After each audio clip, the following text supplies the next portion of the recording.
Hey, hey, hey, hey, hey. Guys, welcome to the Closing Agument, man. Today is Tuesday, the 25th of August. Yesterday was flight day. Today is the 25th of August. We'd like to welcome you to the Closing Agument. Uh, Mr. Goodman is away in D.C. He has taken his daughter back to school. He had to drive almost 14 hours with a daughter to go to school, doing his fatherly duty, ensuring that she gets to school, ensuring that she has every other thing that she needs. So he will be back with us tomorrow. He has to travel a long way from Florida to DC. So that's a long way for him. So he will be back soon. Uh, uh, uh, uh, he'll be back soon. So we need to. Dominic Judge, wish him a safe travel on his way back. He'll be with us tomorrow, but we wish him a safe travel with his family as he do his fatherly duty in Florida, uh, uh, dropping the kid back to school.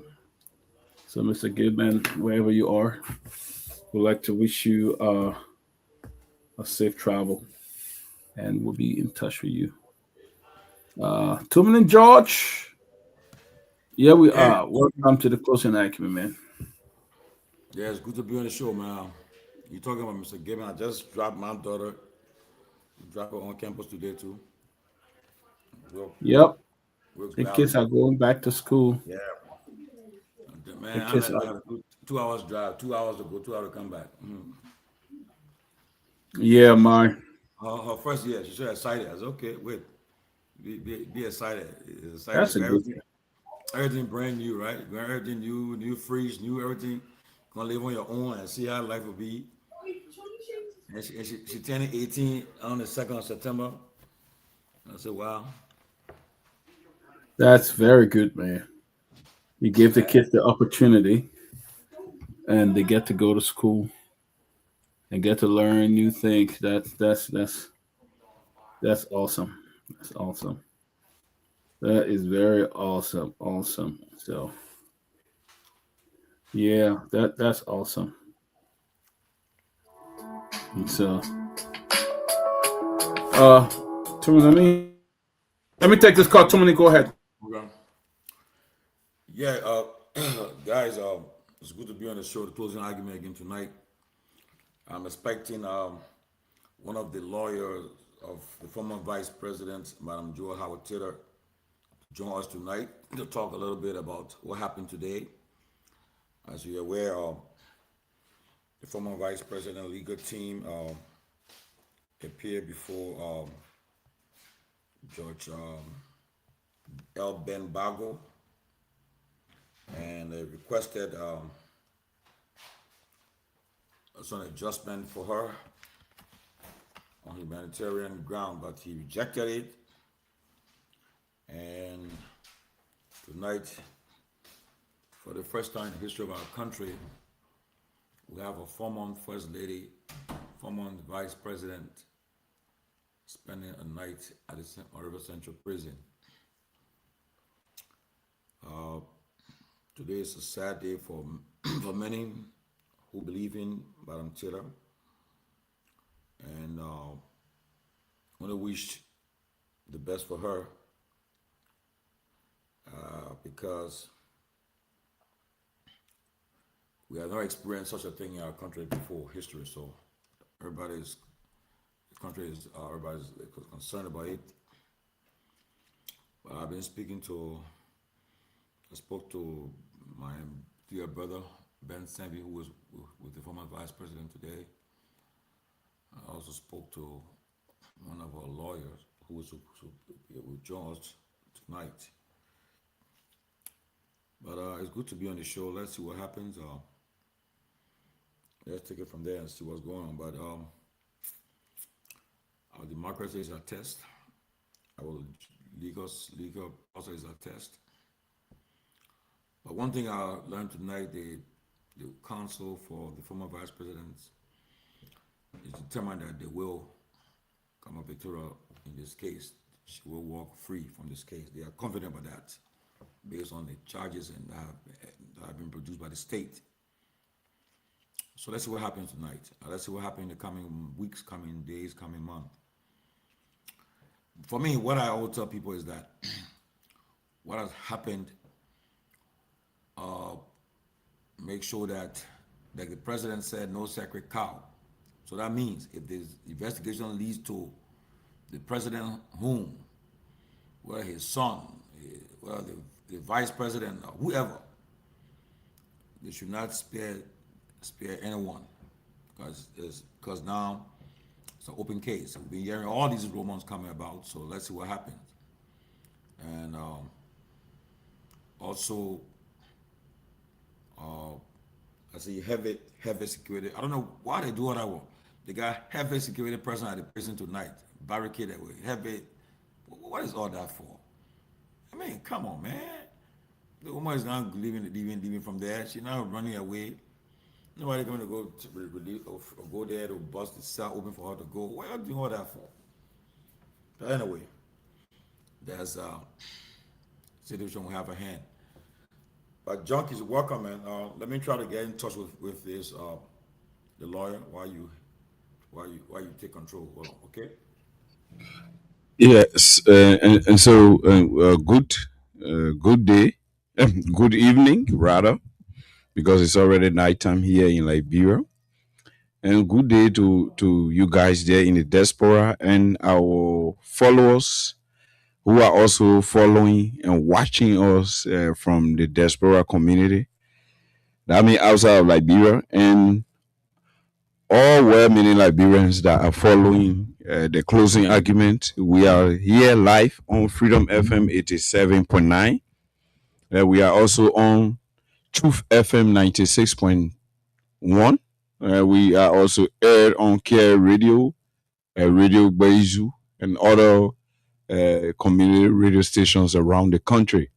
So this is the closing argument and Freedom FM 87.9. We are here. I'm Junkies Morris. Honorable Dr. Peabody is here tonight.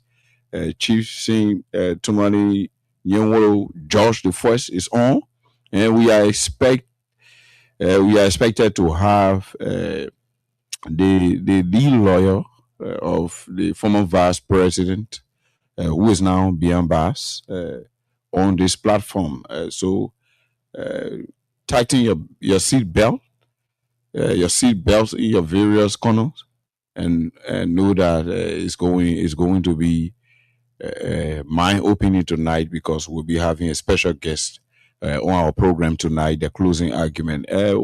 Welcome again, Dr. Peabody. You are muted. Jesse, good to see you.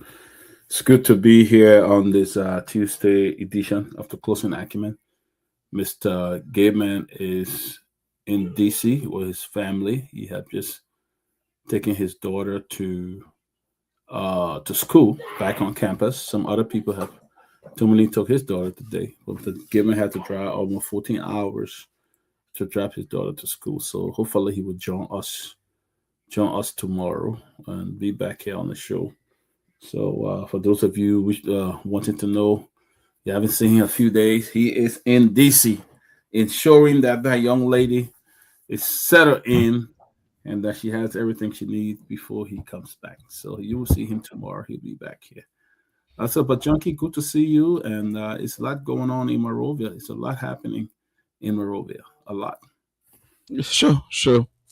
So we witnessed today, the country and the entire world witnessed today a landmark case involving the former vice president, former first lady, and former senator of Bon County, for which it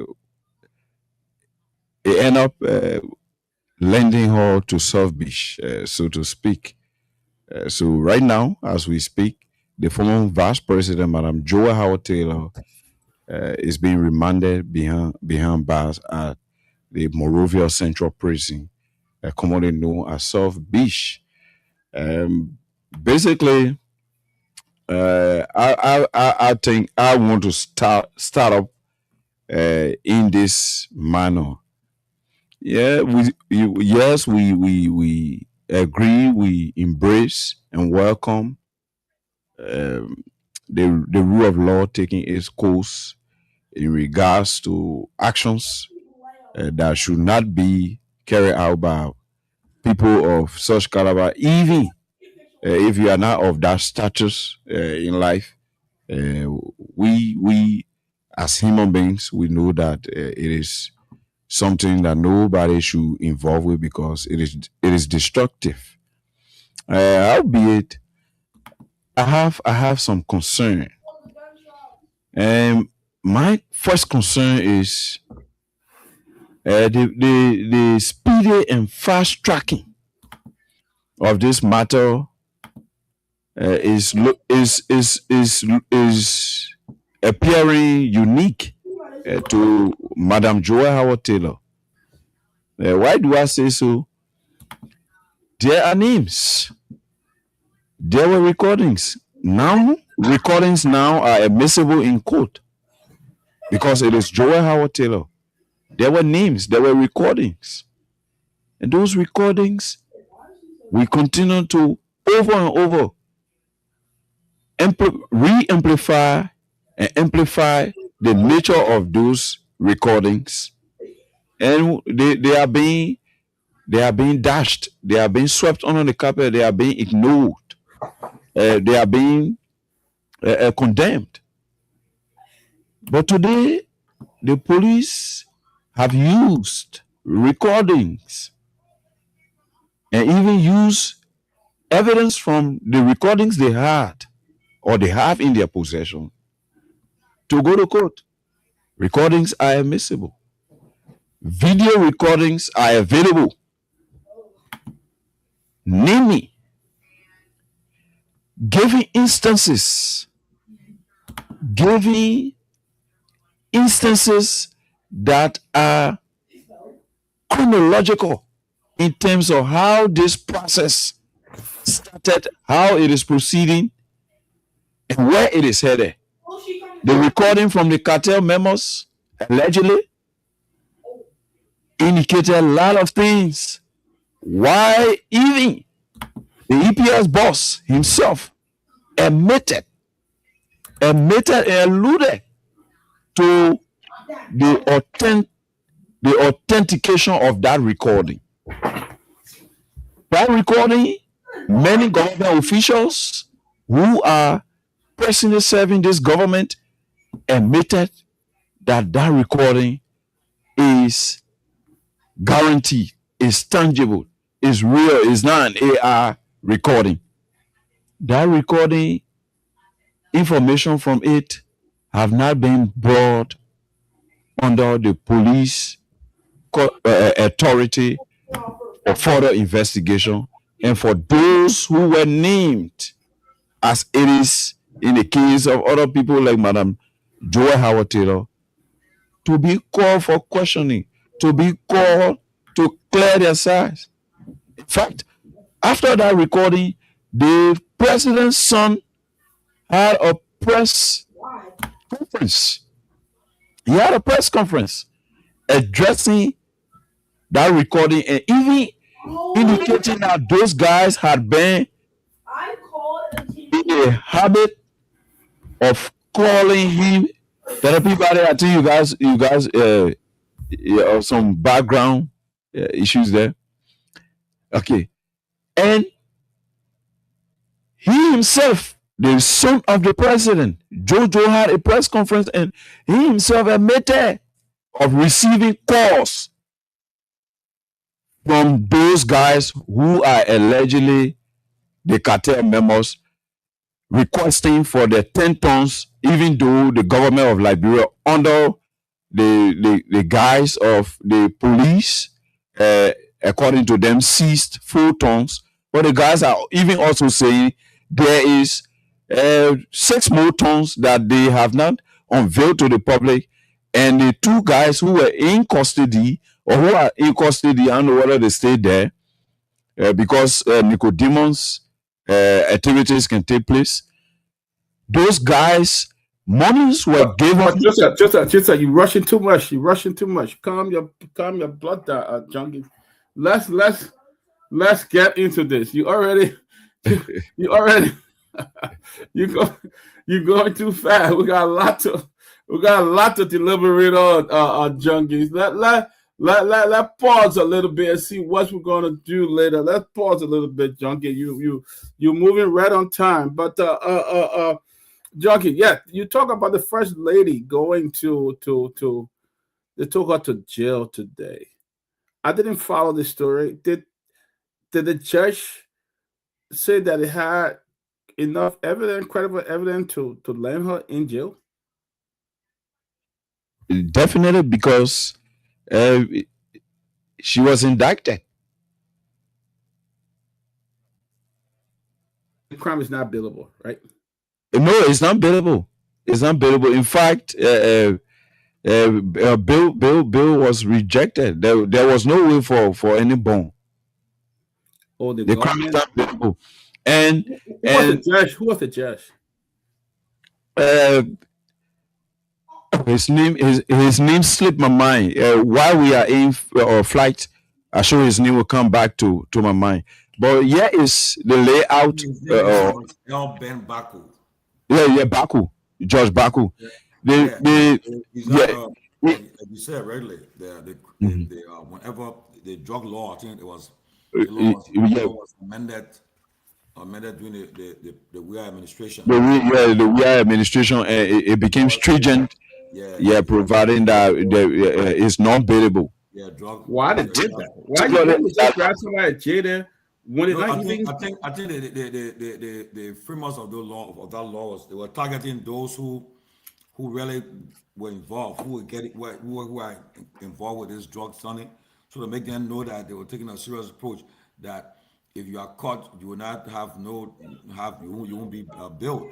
So once you are charged, that's why you see that perhaps again the justice ministry want to work quickly and came out with all these charges on the former vice president. But one of the things that people are not talking about is sorry. the last couple of months we're talking about the 19 million and it's 317 million dollars case, drug case. But here's the irony. This case they're talking about with the vice president now is completely different from the two cases. Okay, they're not mentioning she have no link to all where they're accusing her all these two cases. So people are saying that what is a distraction, we don't know because what the country was on edge for this 19 million and they saw 300 million.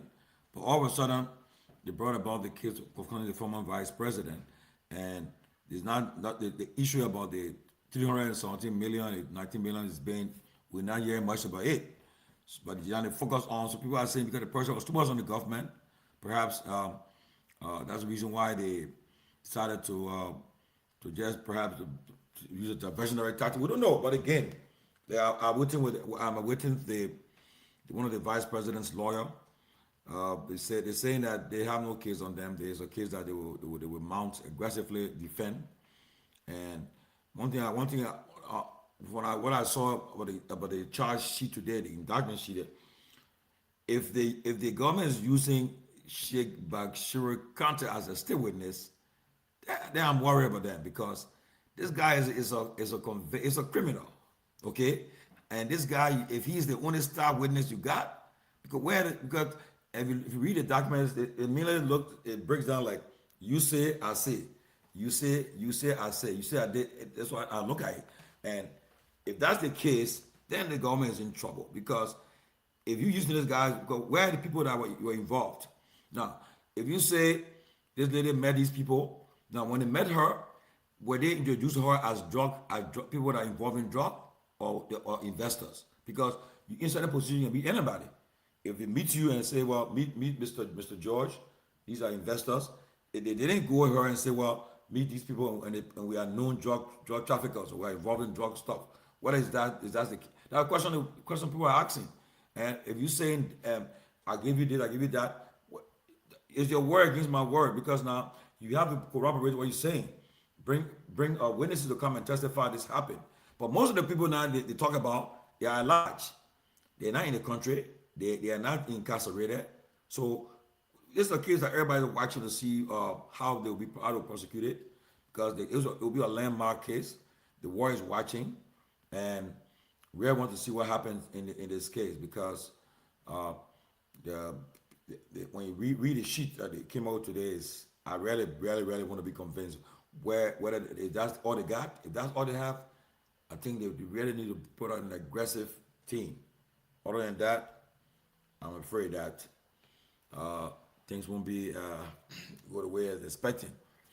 But look, I'm still trying to get. I just chatted with the lawyer, and I think he's on another conference call. So let's wait small. But let's continue the discussion. Yeah, Timothy, I mean, and junkies, what I believe is uh this is there was a rush to score points by this administration. I think they should have given the former president, I mean, former vice president, an exception to this law. They rush, they wanted to rush her, they wanted to prove the point. But the other drug issues that have been going on that connected his son and other people, they're not talking about it. In fact, they never even went to answer questions to they never went to answer questions to the police station. The president's son is around here in the U.S.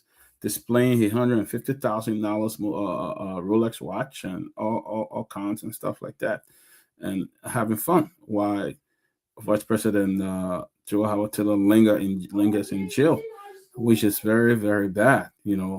Because they are not coming to tax with this. Now they want everybody to just focus on her while the others are walking free, and I think it's totally unacceptable. Uh, this government do not believe in the rule of law. We saw how they have violated Supreme Court rulings on many occasions. So I don't even think the vice president can have a fair trial on this. I don't know, but I would love for international observers to be at this hearing and all of that to rather observe the court.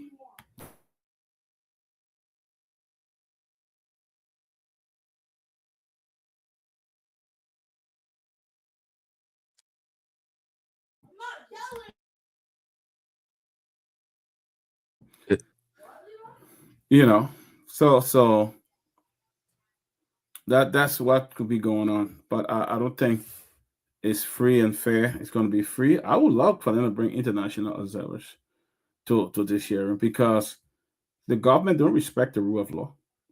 They don't. They hate to accept defeat. They hate it. When Fanaticofa won them in court, what happened? They came back with some stupid decision. You know, when San Metro won, what happened? They came back with some stupid decision again. So I don't even understand whether the rule of law can actually be applied in Liberia. They don't. They just do this thing to get people more out of the main tax. That's all they do it for. But if the vice president met these guys and she's the vice president. Vice President Jeremiah Cohen came up to say that he met with a lot of people. One of the guys who were accused in the drug dealing, where they had a lot of photos. He said he met him. He didn't know this guy, but he met with a lot of people. So why the vice president had to not even the decency, not even the decency of just putting her on a house arrest, but they will prove a point, and that's what we are looking at now. You see, Jungie, you there? I'm here. I'm here. Yeah, you know. Yes, yes, and so that is really troubling. It's troubling because Liberians are keen on this fight. We are all eager to see Liberia win this fight. But the manner and form that is being pursued is what Liberians are having problem with, and myself also is what I'm having some level of problem with because like I said from the preamble of tonight's conversation, the, the former vice president process is being expedited, it's being fast tracked. So why? Why? In fact, recordings now are admissible. Then why are we not bringing in the other recordings as as as a tool, by which we can call in people to clear that part of the conversation? We are using recording that linked Madam Joy Howard Taylor. Why we are reneging on using the same recording that implicated the president's son to include allegedly in that same recording to include the allegation of sending $2 million to the head of the police and the DEA. Everyone that listened to that recording will say the same thing I'm saying. $2 million to have those two guys who were being used as the conduits for this particular drug transnational transaction, to have them free and sent back to where they came from, and even release their other 6 tons of drug. Why that portion of recording is not brought in when we are making sure we find every piece of evidence to crack the cartel according to the UP government, to dismantle the cartel, and we are leaving other pieces of evidence, we are leaving other recordings and behaving as if this process should just target people. That's my concern. I am not against anybody being prosecuted if it is true that the madam, because they lay out 3 different times separately she received money from strange individuals who in fact she didn't know as to what transaction they were involved with, especially such a dubious transaction she didn't know and received. She was vice president now. You know the influence that the position carries. So everybody will want to timber. So the issue of receiving money from Junkies Morris and not knowing the type of business that Junkies Morris is into, and you ultimately is serving as president, Dr. Peabody serving as vice president, and Junkies is just seeking the connection for people to know that Junkies is connected to Dr. Peabody as the vice president. So that could be the medium through which that gift was given. So you cannot jump the gun because of that to start making decisions, to start carrying this madam to jail, when recordings came out that were much more grievous enough to indict people, and you left it and decided to ignore it because it had an attachment to you. I think it is selective, it is biased, and it is a trajectory of going into tyranny. So I am calling on the government. I'm calling on the government, since indeed recordings can carry people to jail, and we are discussing this drug issue. In fact, Madam Joel was sent to Monrovia Central Prison for interaction with somebody during the time she was serving as vice president. The people who are involved with the $19+ million drug, some of them are working scot-free, even though the drug law provides for such crime or such act or affiliation with drug trafficking to be not bailable, but they are working scot-free. Some of them went to South Beach, they were free overnight. So all of these things, they create confusion, they create a dangerous scene where attention will be stirred in the minds of the people. Any small thing that spark up, will lose it all. So the government will have to be very careful how she goes about fighting this drug issue. It shouldn't be selective. An attempt to create a semblance of selective justice, we as a people will feel the brunt of what will be the adverse effect, because there are many Liberians who in their different corners having different issues. Other people having issues with their houses being broken down and turning them into rolling stones in their own country, while they see foreigners living in comfort. The anger is in such person high, and other people who are disenchanted because they were taken from job, and different issues people have. People are going to bed without food. So the government, yes, we want this drug issue to be fought. Yes, we give the government, for me, I give the government my 110% support to fight drug, but it should not be used. It should not be at the expense of other people's character. It should not be at the expense of other people's familyhood.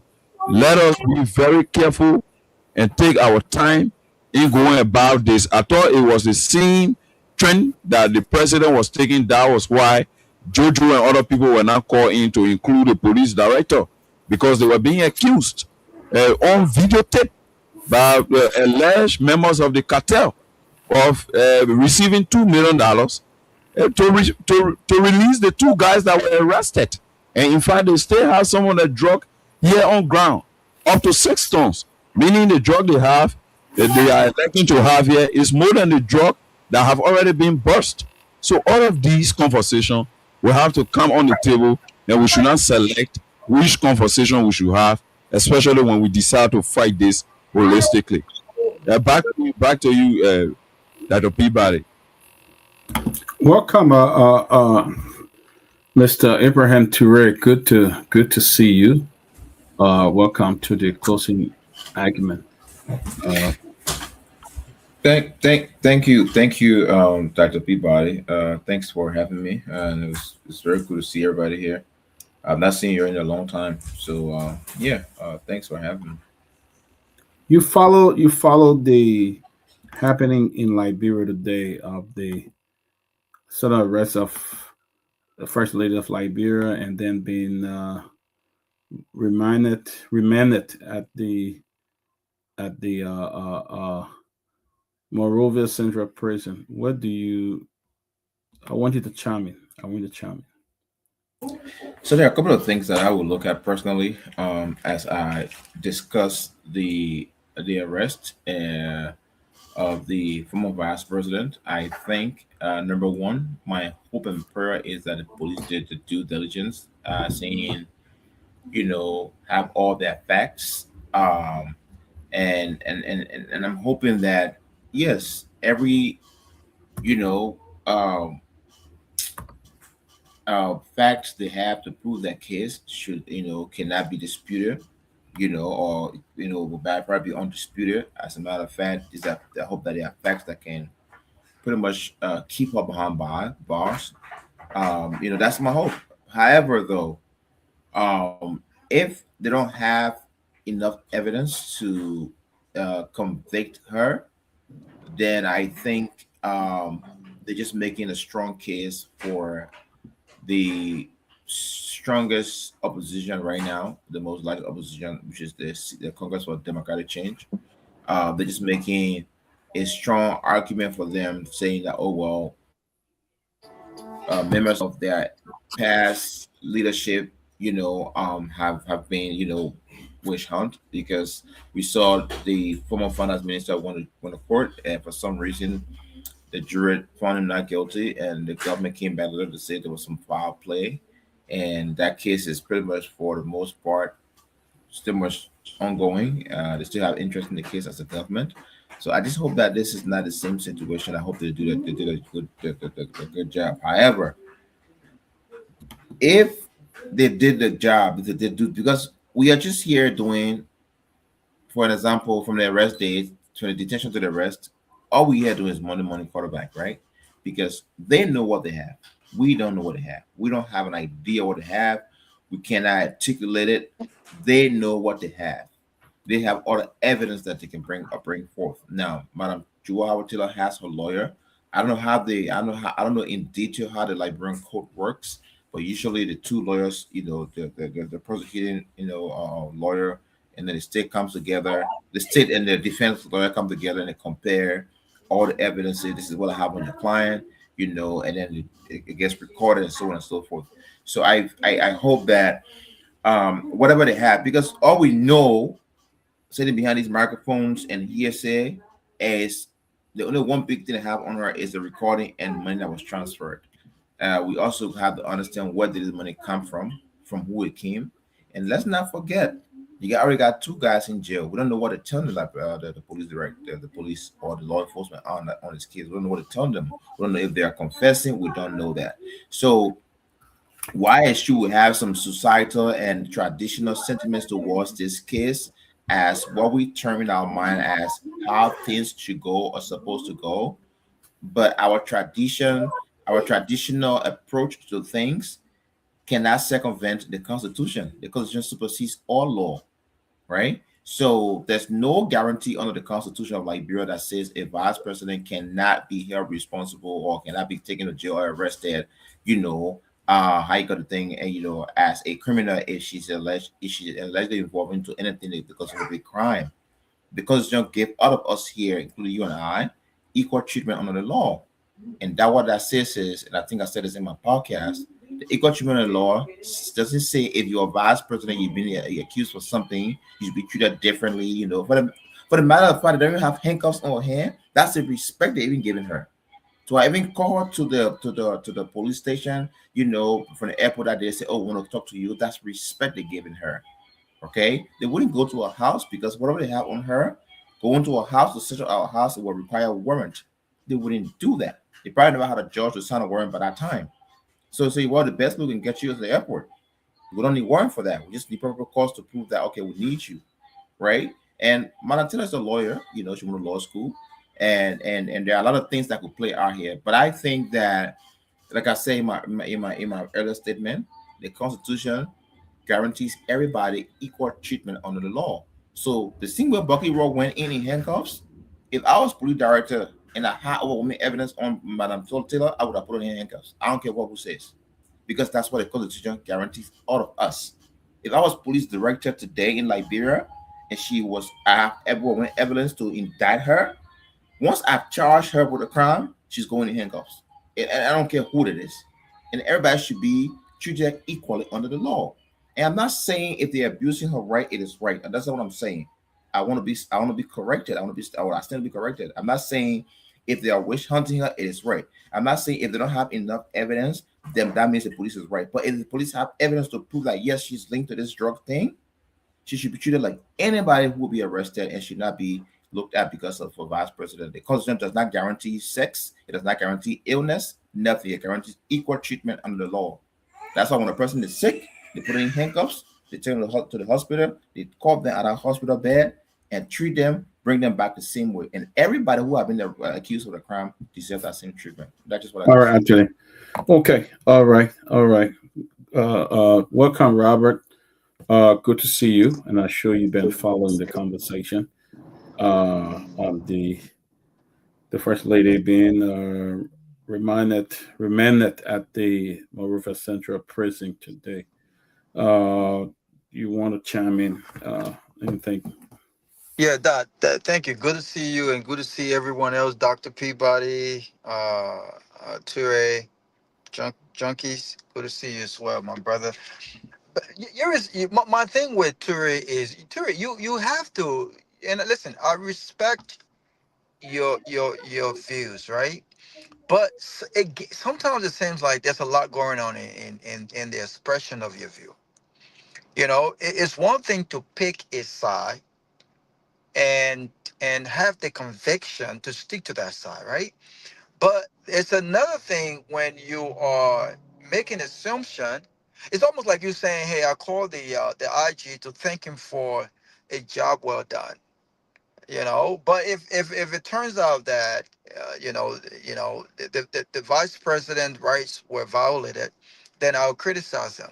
Why don't you wait to get the facts before you criticize or think, right?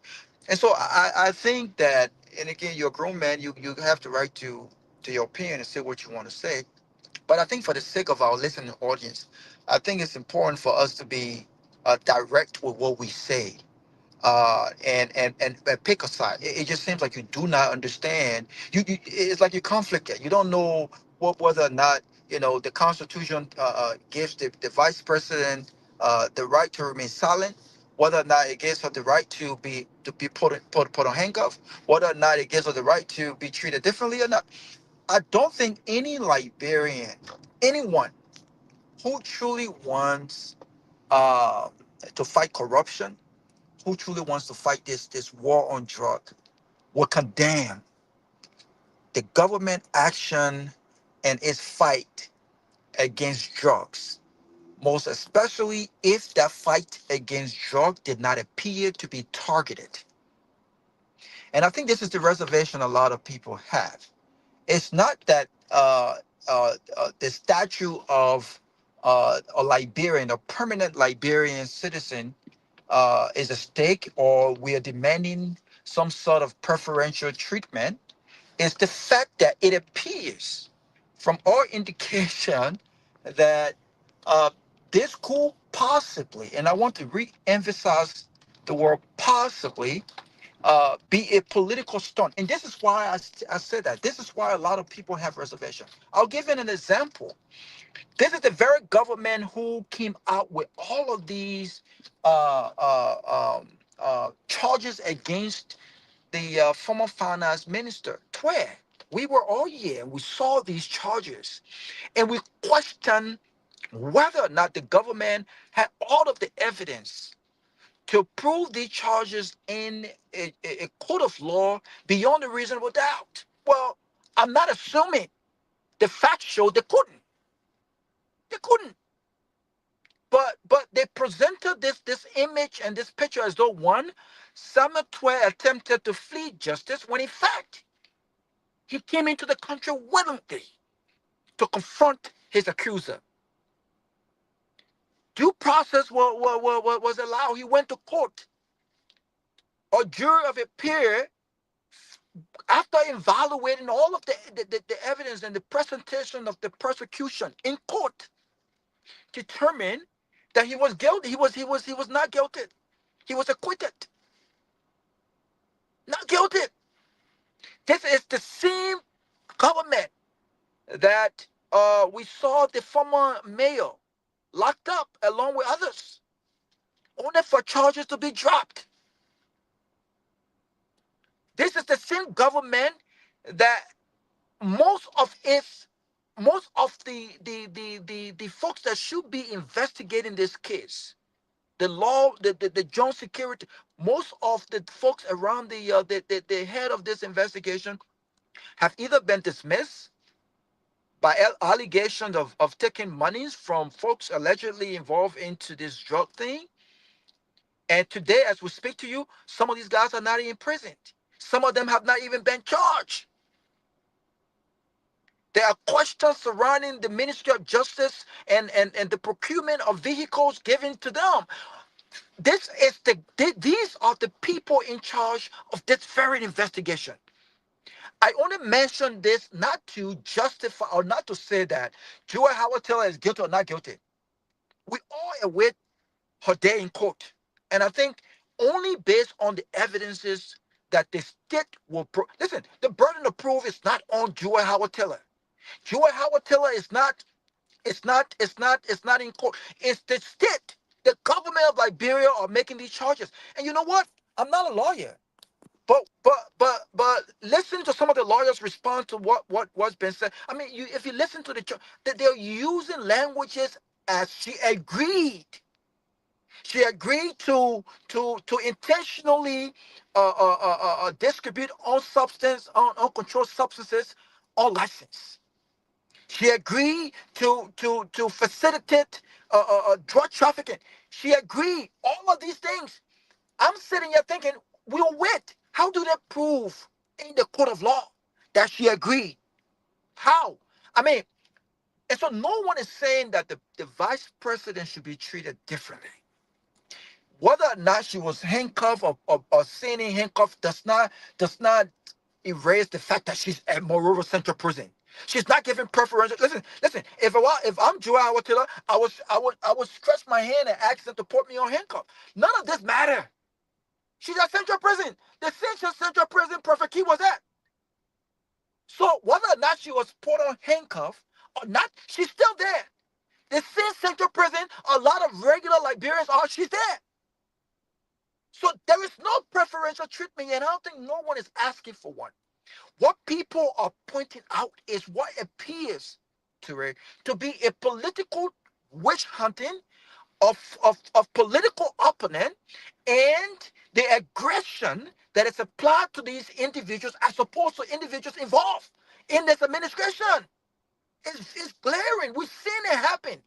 It's glaring. How how many of the big fishes in this administration have been arrested? How many of them?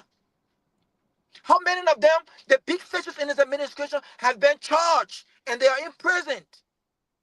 No one, no one, no important or permanent figure has been arrested or made headlines in the drug fight other than Joy Howard Taylor. She's the biggest of them all. And she's not within this government. She's not within this government. The 300 and the over 300 million drug bursts that happened, we're talking about, happened under this administration. There's no question that there are people involved in this administration. There's no question that there's some sort of protection going on in this administration. We're not talking about these things. So all we are saying is, if the government is serious about fighting whether it's corruption or the drugs on war, they must do it fairly. They must be transparent. That's all we're saying.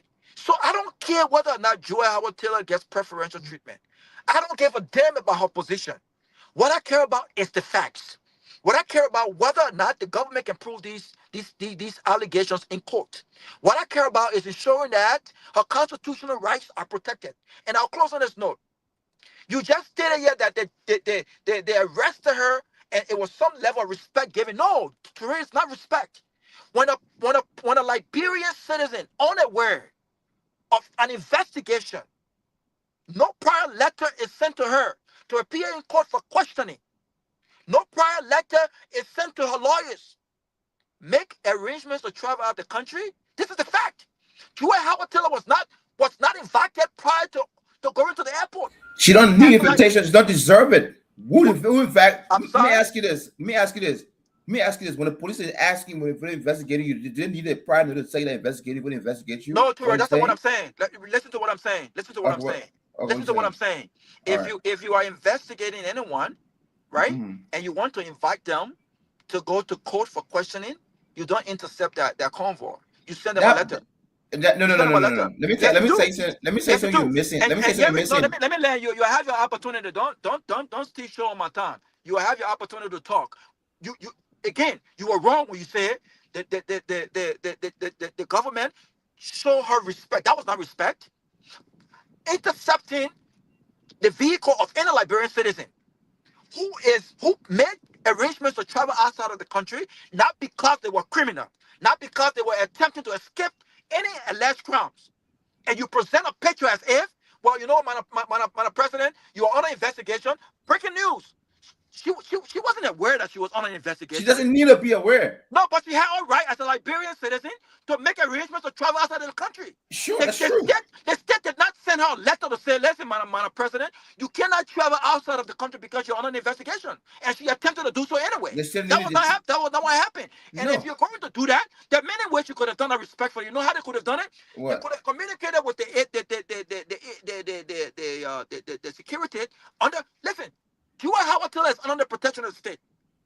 The people who are protecting Joy Howard Taylor work for the state. They could have communicated with the head security. Do you have any idea how law enforcement works? What do you a little bit of idea. I don't have any idea. But what I'm saying to you is, let me land, please. What I'm saying to you is, you're wrong.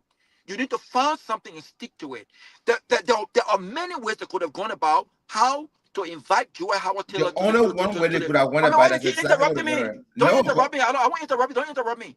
When you have the time, you debunk what I'm saying. You don't like to be interrupted, right? So don't interrupt me. I'm not debating with you. I'm making my point, and then you can make your point, right? In disagreeing with my point, right? But what I'm saying to you is very simple. A responsible government and a responsible security could have called the airport and instructed folks at the airport that for security reason, Mother Taylor cannot leave the airport. that's exactly what happened. That's not what happened. What That is not what happened. We saw what happened on video. They man? Come on. intercepted her convoy. They pointed guns at her vehicle. I didn't say that. We saw that happen. They fought. They got into a fist fight with her security. These are all state security. Don't change the story. We saw what happened on video. She recorded that. She recorded that. You heard her on the tip telling Gary Coleman, your security, your guys are fighting my security. They are guns pointed at my car. She was treated as a criminal when she wasn't a criminal. She had not been found guilty of any crime. So for you to come and say that show her respect, that's not respect in my view. This is my view. You have the right to your view. So again, we need to be very careful. We need to be very careful. You have the right to applaud the government and government's action. You have the right to say no one should be treated differently, and I agree with you. No one should be treated differently. But no one should also be politically targeted only because of the side that they're on. And again, it's glaring that this government has treated this as a political witch hunt because they have not treated people close to their administration as they've treated others away from the administration. And they must be careful how they act and how they go about this stuff. That's all we're saying. As far as whether or not you're guilty, if the facts show that Joy Howard Taylor was involved in drug trafficking, unlicensed solicitation, and money laundering, and all of the allegations against her, I will applaud this government. But until then, I think I'll wait until the case is adjudicated in court. Thank you. So at the end of the day, oh, I'm sorry. Go ahead. Go ahead. Go ahead. Go So ahead. at the end of the day, people come here, and I think you guys are one of the most confused people to think that I'm not taking side. I'm here giving a point. I'm telling you, you and I, we don't know exactly all the evidence that's at the hands of the police. That's the first thing that I said to you. So based on what the police have that you and I were not privy to have access to, they use that to call her. Now, when investigations are going on, and when the law enforcement agency thinks that they have evidence for one person, okay, how many person involved in that case, they go with the one that have all the women evidence for first. They deal with that first, while they're still building case for the other ones they don't have evidence for. So in this case, we all don't know exactly what the government of Liberia has on this lady. So excuse me, them taking that position, what would tell you what would tell a reasonable person? Okay, well, they probably have evidence to prove that okay, this one, she must have been connected to this thing. She was involved as is, so that's why they went for her. Second of all, to debunk that thing you just said, make no logical criminological sense to say, oh yes, they should have called put to the airport. No, it doesn't matter. Wherever she was at, in transit or at the airport, once the police can determine, yeah, yes, John Brown is wanted for this, they don't have the women to reach to the airport, nothing. They can intercept you anywhere they meet you at. So for the fact that she did not reach to the airport, it doesn't mean they did anything wrong or constitutional wrong. All you guys are spilling here is sentiments and traditional norm of how government officials have been treated in Liberia and how older people should be treated. There's nothing you say here that circumvents the law. Now, if you want to come in and say, oh, yes, there are other people and them have mentioned that have been involved in this thing, they're not targeting them, that's a valid argument I'm going to have with you. That's a valid conversation. Say, yeah, you know what, I think you're right on this case. Because if you said John Brown is in the government, he have been alleged to be attached to the thing, and he been compromised, and you don't arrest him, we can have that conversation all day. But there's one case in question, Joe Howard Taylor, the police did nothing wrong. They have a constitution that guarantees equal treatment under the law. It doesn't say you should give them prior notice before you arrest them. It doesn't say you should make sure they go to the house, speak to the lawyer before they come to the police station. No. When you see the suspect anywhere and you have reason to believe that they need to be questioned, you stop them, detain them. And based on the detention you have with them, you can follow them to the police station and so on and so forth. So for the fact that they even stopped on the middle of the road, like you're saying here, and they say, oh yeah, we need to come and talk to us, and they didn't arrest her based on what they claim to be their evidence, it's not an argument that you and I can be possibly having here. There's one thing, the law is one, and traditional norms and how Liberians are being conducting things is another thing. And all you're saying here is your traditional sentiments towards how a government official or other person should be treated, and that's all you're saying, but nothing else. No, Dr. P. Please allow me 30 seconds. You again, don't put words in my mouth. I did not talk about norms or traditional practices. I don't care about that. I'm not one of those old school Liberians. I don't give a damn about traditional practices or norm. You were the one who mentioned that, right? And so let's not misquote that. Ture, you said that if someone was wanted, the police has the right to arrest them. Was Joy Howard Taylor wanted? Did the police tell you that she was wanted? No, she wasn't wanted. I never Number said one. wanted. Now You one, said you now said if one thing. someone was wanted, I or never if said someone wanted. I've never used that word here today. you just said that. I Please, say please, if they please have a read. proper. I say if they had a probable cause. You didn't use probable cause, Jalen. You said if someone was wanted, the police All do right. not have the right to send them a letter. They- Again, you need to look at the facts. As far as we are Do you concerned, have the as facts? here's the facts. I'm telling you the facts, and everyone on the show can buttress that. The police told us that Joy Howard Taylor was invited for questioning until she went to the police station. Until she went to the police station, and 30 to 45 minutes later, the justice minister read out those indictment, those charges. That is not true. Until They spend what hours are you over there. Not, talking they about? spend What are you hours talking? there. It doesn't matter. What I'm saying is, when she was picked up, she was called in for questioning. She was not a suspect. She was She detained at was the not. time. She, my brother, she was called in for questioning. She was detained at the time. She was called in for questioning. That's detention right there. Someone She who was is no, that's not detained. detaining. No. Someone who is called for questioning is not detained. Let me ask you this though. Let me ask No, you no, this. don't ask me no question. No, The no. I want you to admit to the fact that the someone, verbiage the Liberian if National a Police police, used to say no, they call you if in was police out of call you in for respect. questioning, They didn't if a have to police call call you you. in, The verbiage they used to say to call you to ask you was out of respect. They didn't have to call so now, you. so I'm not the one asking about respect now. You don't want talking about traditional respect. I don't care. No, I'm talking about what they said. Now you're telling me that's what the police said. You are interpreting what the police said. That's not what the police said. All I know is whether it was respect or not. You see, this is why I said sometimes you're very contradicting. One I'm minute you're not. questioning. No, you are. One minute you said we should not talk about traditional norm or whatever norm. Now you're saying, well, from your perspective, because the police did not say that, you were saying the police said they only said she was calling for questioning because it was for respect. I don't care about that. All I care about is best practices. When Joy Howard Taylor was stopped, she was not a suspect. She She was not was. That's why she arrested. was stabbed. You know what a Oh suspect my is? gosh! All right, Do you know I'm what a done. suspect is? Mr. Peabody is back to She you. I'm was not gonna. stabbed because she was exactly a Mr. suspect. Mr. Dangbe, good to see you. But Good to to see you too, Dan. Hello, guys. Ray here, okay? There was no prior notice given this woman that she She don't needed to need be that. questioned. They said they needed to question her. They didn't say she was a suspect in the case. They Don't said mind him. they needed to talk to her. They didn't say that. They just picked this woman out, embarrassed her at the airport. They didn't give her any prior notice and things like that. Had she known, why couldn't they invite her the same way to go there? Why they waited for her to drive to the airport? She's a citizen. She's allowed to leave anytime she Because wants she to would leave. need warrant to enter a house. They don't need warrant to stop her at the airport or in the streets. The reason why they didn't go to a house because they would have needed a warrant signed by a judge. Because the But fact that in the middle of the road, they don't need warrant for that. Now, do they need warrant to search her car? Yes, they need warrant to search her car. But to detain her as a person, they didn't need warrant for that. Because in their mind, they have reason to believe that she is connected to a crime. in their mind, with all In their any mind, probable with all the cause, facts, no, with all what the a facts, probable cause with that day, all the facts they have. Probably, let me tell you something. They created a cause when they arrested her and tried to put her Probable in jail. cause does not need proof. It just needs reasonability. The doctrine of probable cause does not ask for proof; it asks for reasonability. As a law enforcement officer, I have the reason to believe that the Peabody is doing this thing here. So I'm gonna detain him and investigate why I'm doing why I detain him. That's what probable cause is. You don't need facts of probable cause. You don't need proof of probable cause. You just need reason, and they had their reason. What The was their doctrine of reason? probable cause does not What give was their you. reason? They What was had a their reason? reason to believe she was in church. She was connected I to the think the drug police erred situation. on the whole process. I think the police erred because they were Fine, rushing. fine. They If you rushed think, the rush. You fine, know. fine.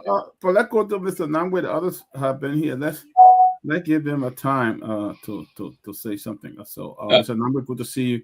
You've been Good to following see you, Dr. Peabody, good to be with you guys. Let me say hello to also to our audience.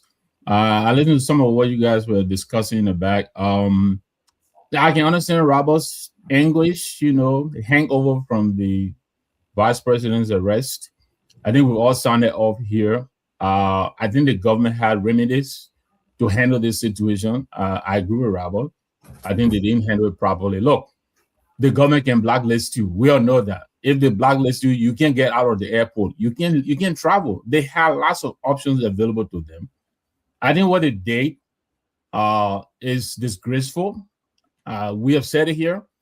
No matter what we say, we are not equally equal. This is the former first lady of the Republic of Liberia. This is the former senator. This is the former vice president. People rise to certain status in society and certain courtesies. That's why we have VIPs. You and I, we're not VIPs, but the VIP, then there are even VVIPs. So I agree on the manner in which he was taking in. I think that was wrong. But what I saw today also encouraged me a little bit. I think it's an indication that the government is listening to some extent.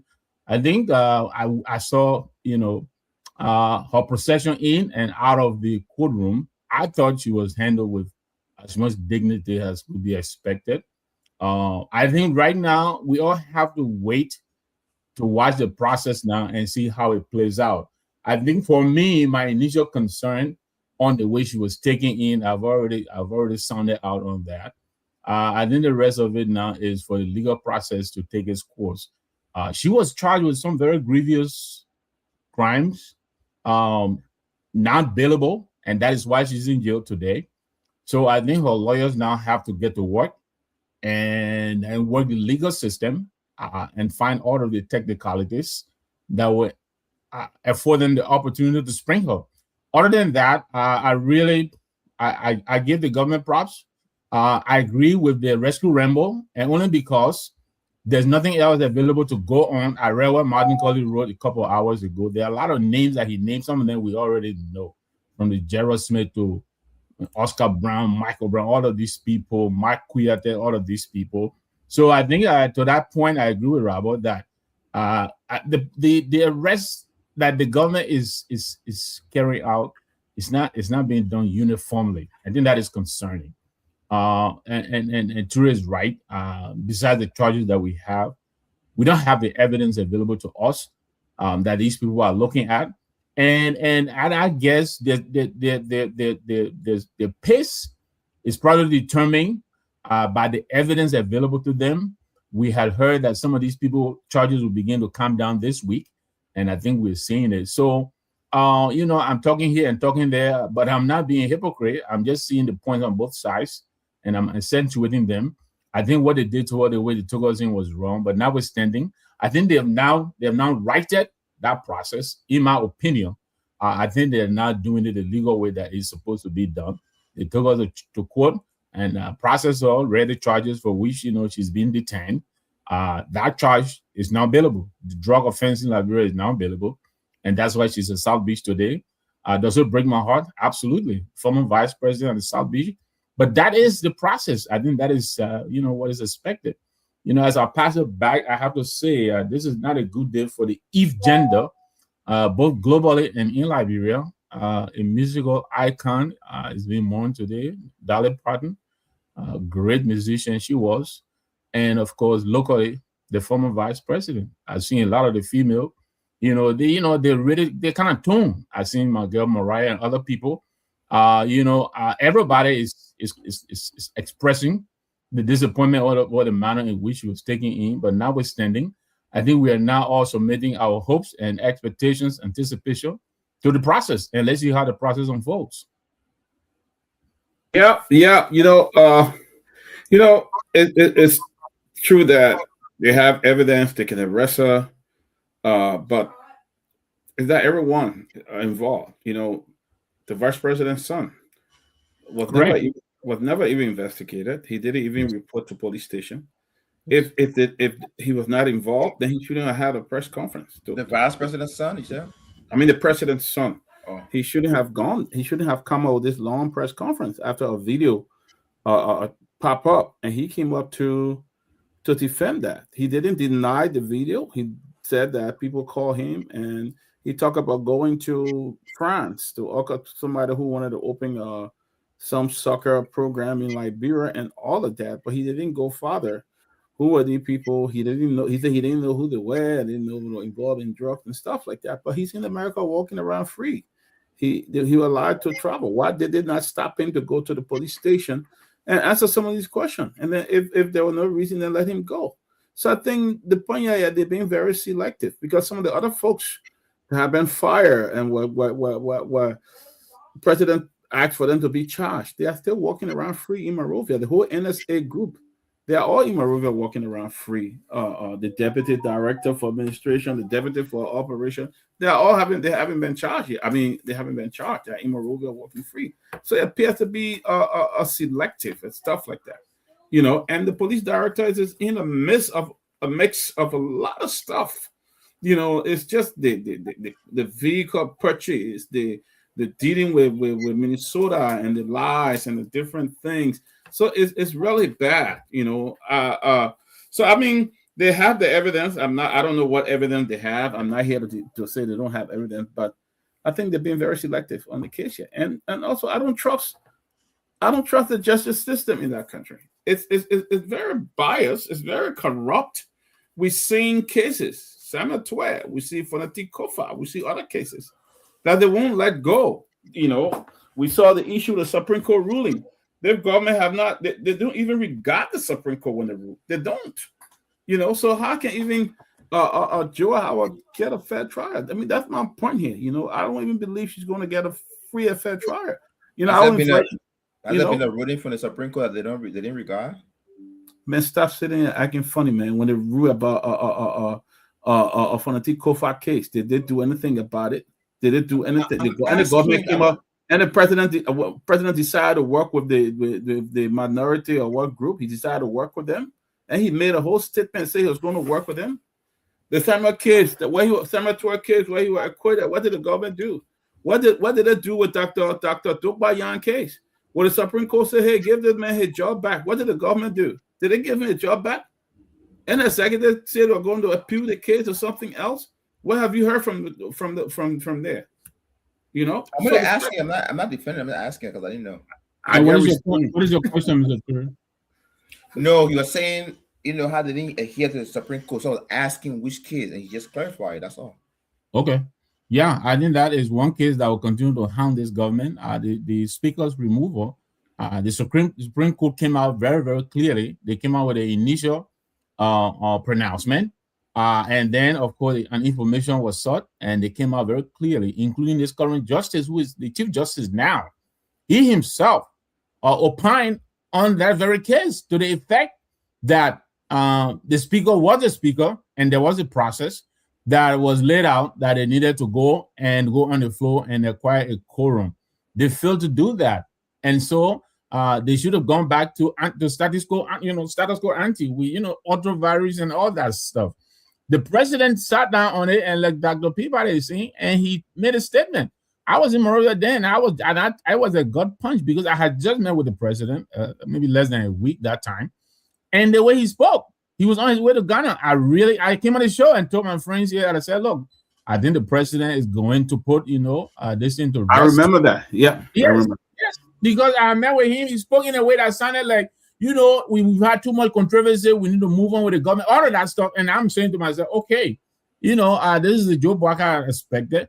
He came out and just kind of disappointed all of us, talking about he will go with the side the majority is on.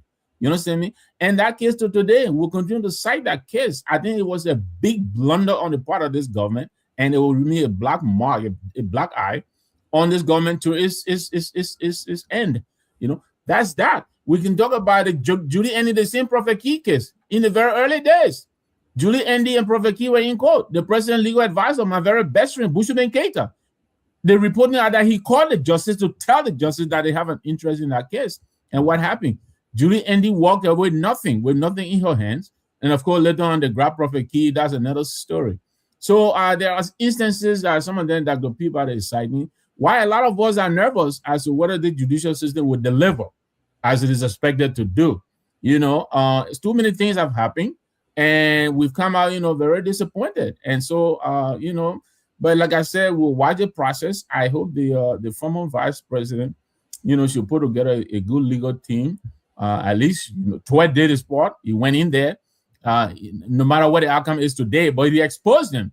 They were forced to acquit him. Of course, then they went back there and tried to do all of that with the jurors and all of that. But at least we know that the initial ruling is that Tua was found not guilty. So it will be left with the legal team of this vice president. I hope, they will work, and work very hard. And even if she be found guilty, I think they should make these people work for it. Having said that, to Dr. Peabody's point again, it is not enough for an accused to issue a statement and then we go and sit down and sit on it. Jojo Barker, the president's son, was implicated in this matter. Like Dr. Peabody say, the magnitude of that rose to the point where he himself had to come out and self-exonerate. Suppose Joe Hart did the same thing. Would they leave her alone if she issued a statement to say, I don't know who these people are, I know nothing about these people? Would that be sufficient? No. So this whole sacred cow thing is no opposition sacred cow, will be spared. Every other person on the rescue train, they're walking, gingerly around them, tipping toe. Why is it that most of these people are not just the vice president was not arrested at the airport? I think it was Junkie. Somebody said that. She was invited. That's not how you invite a person. So from the onset of this thing, it gives us reason to kind of be nervous as to whether, they will allow the legal system to take its course. But having said that, there's a lot of stuff that Martin Colley is putting out there. Again, Martin is a private citizen, but he's talking about bank accounts. He's talking about movement of monies. Those are very, very difficult things to fool around with. If you have that kind of paper trail and that kind of footprint, it will be difficult to deny it.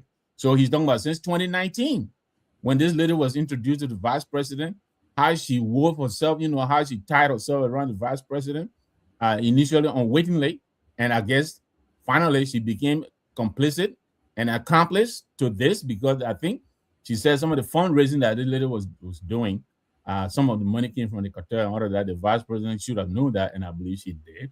I hope she didn't. But that's what her legal team is also going to do. They're going to suit up and go to court on. But this is, I think, where it is now. I believe it's gone beyond the sentimentality of it. Our emotions are. I think we should all put that aside now and watch the legal process and see how it unfolds. That's all I'm saying. Yeah, that's all I'm saying. Because at the end of the day, and these are things that when I say, people think I'm conflicted.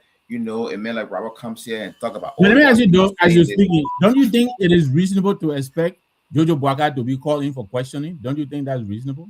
Okay, so yes, right? It is reasonable, right? I would say that, right? But again, like you alluded earlier, right? When people are doing criminal investigations in law enforcement, they look at the severity of evidence, preponderance of evidence they have, right? So, for example, Joseph Barker's Jr. came and said, "Oh yes, I got a call at 3 a.m. Somebody called me and I told them not to call me," right? And then the video that came up, which is an actual video, but it is to believe that it is a staged video, right? No, it's not believed. No. How did you reach that determination that it is believed that it's staged video, and that you didn't reach the determination that the recording on the VP is not staged? How did you reach that conclusion? So who is to believe it is a staged video? You're holding on, right? Right. So it's the belief that video staged, right? Now they're not just talking views now, right? They're not just talking recording. They're talking they're talking money transfer. It doesn't matter. It doesn't matter. Man, it doesn't matter. No. So that's okay. So Robert, I will mute my phone and you can talk. No, I will mute my phone.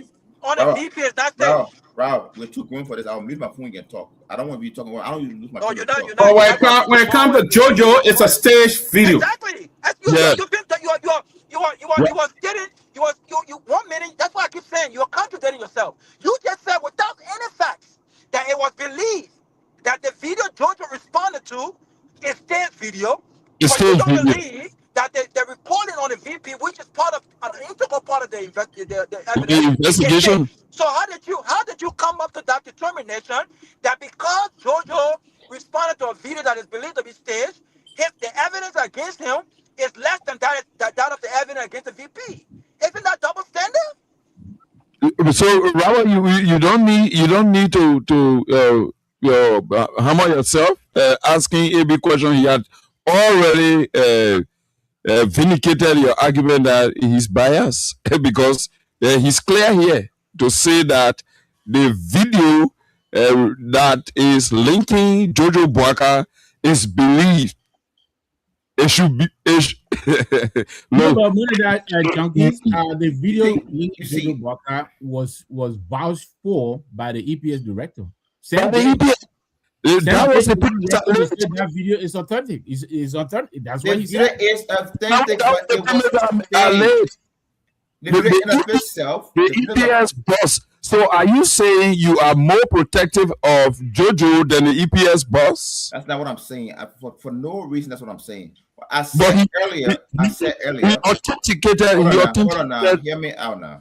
I said earlier that I made mention of the word components of evidence. I said that earlier. Video could be one thing, right? Maybe that video of Broca Jr. is not enough for them to proceed further. I'm not backing for Broca here, right? For if you now start discussing money trail between the Broca and these guys, you have to start having other stuff. Then you say, "Okay, well, this is building, is piling up." Versus Joel Taylor, the audio in the video is her voice on the recording, right? It's her voice on the recording. It's not a broker. It's not allegation. It's her voice on the recording. There's another guy, Sheikh, who say also in the thing. It's his voice on the recording. And another thing that's on the record on in that case file. Another thing they have is they have money records of money transfer. She received certain money as a matter of fact from the guy. She went to Dubai. She received sending a couple of $1,000. So the evidence there. If you do a checklist, you'll be looking at Broca Jojo for one, you hire him for three or four.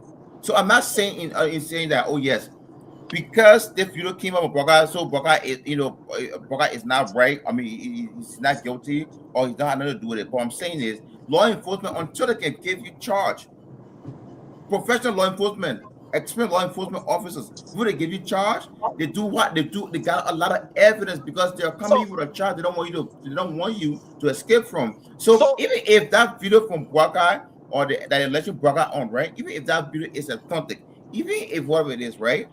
If they have overwhelming evidence on other people, they will pursue that one first while they still continue the investigation on the other person. That's all so I'm saying in simple so English. so so let me a few minutes. So let me tell you how again how double standard you are. You just said the video that is alleged that Walcott was part of whatever cartel. You just used the word alleged. However, when speaking on the evidence so far, or the charges that have been put forth by the Liberian government, you are not using the word alleged.